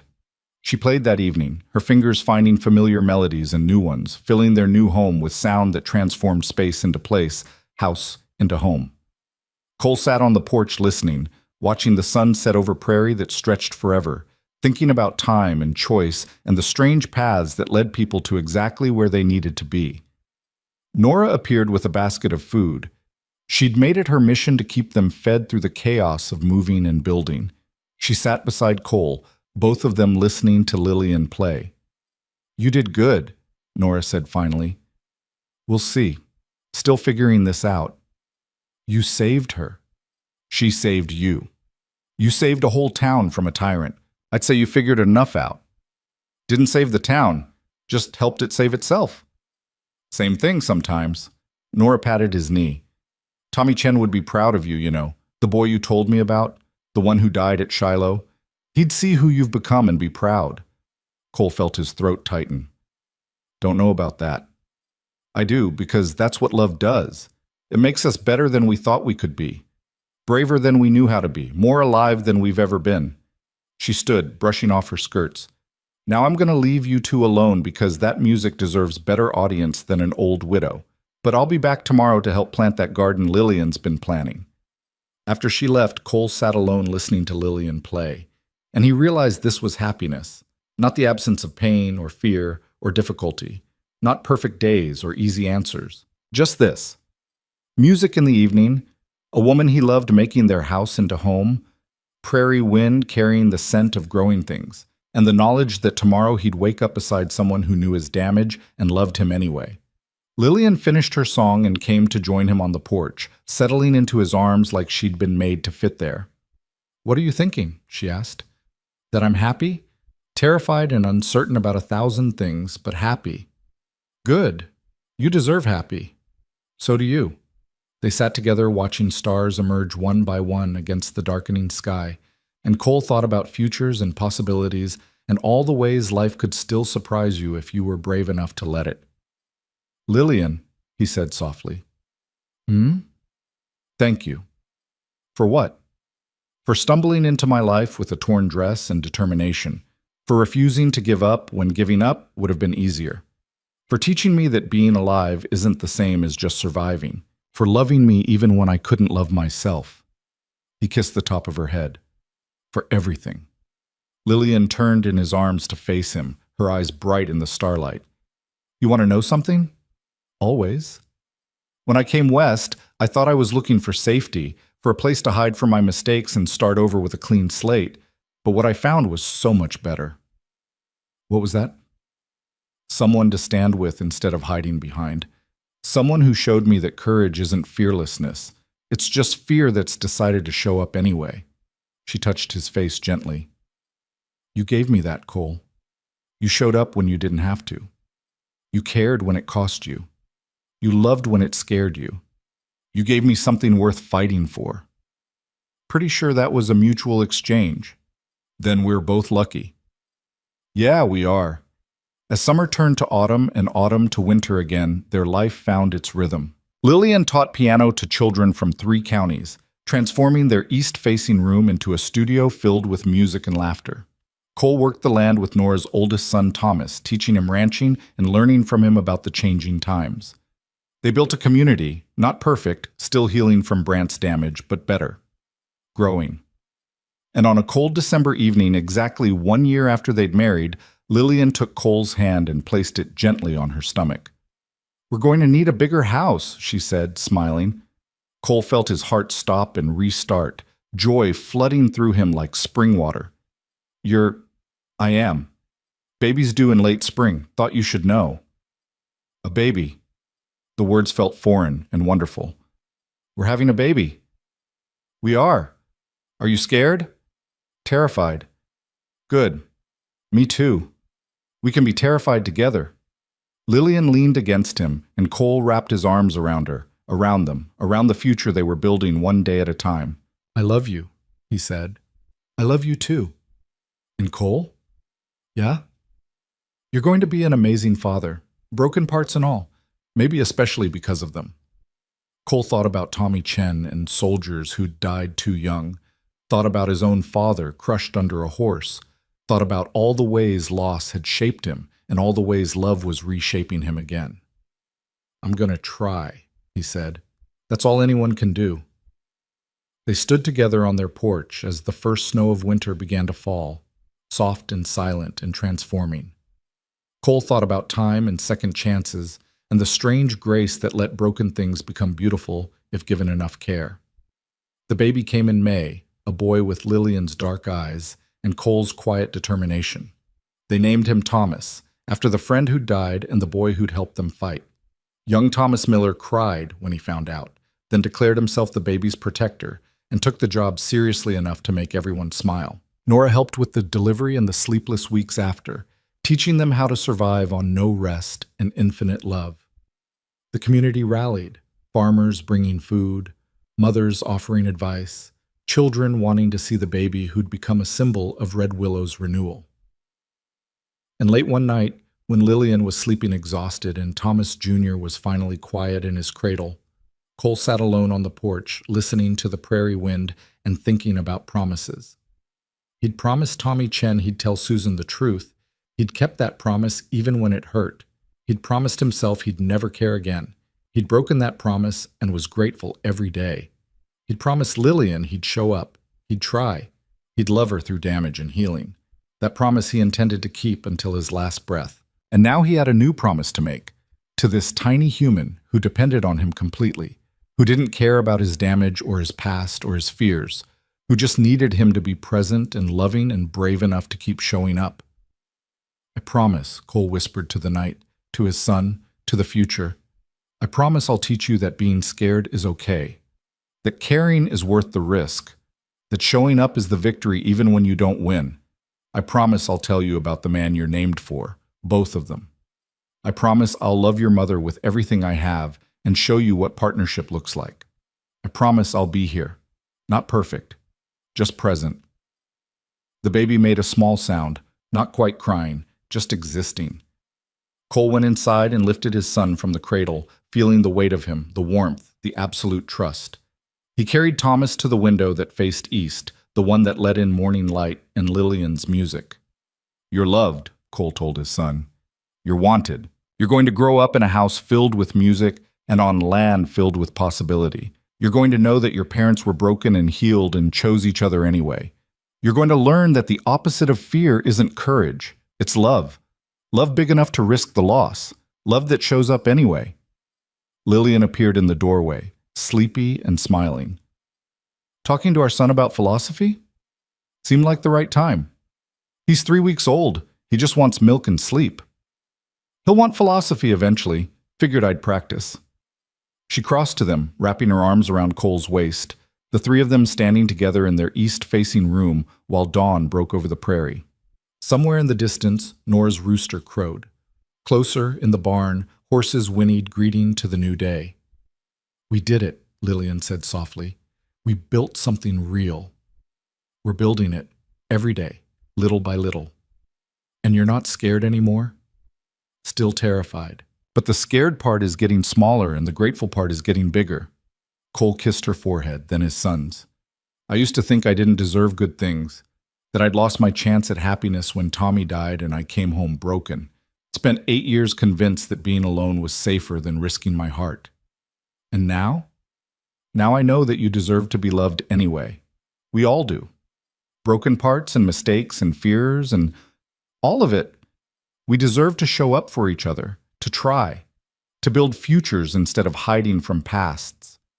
Lillian's eyes filled with tears. Say that again. Which part? The part about deserving love. Cole looked at her. This remarkable woman who'd stumbled into his life and turned everything upside down in the best possible way. Looked at his son, perfect and tiny and trusting. Looked at the room they'd built together, the life they were creating, the future stretching out before them filled with possibility and risk and joy. You deserve to be loved anyway, he said clearly. Not despite your damage, but with it. Not when you're fixed, but while you're healing. Not someday, but right now, exactly as you are. We all deserve that, Lillian whispered. Yeah, we do. The sun climbed higher, painting their room in shades of gold and rose. Somewhere in the house, the piano waited for Lillian's touch. Outside, the land waited for spring planting.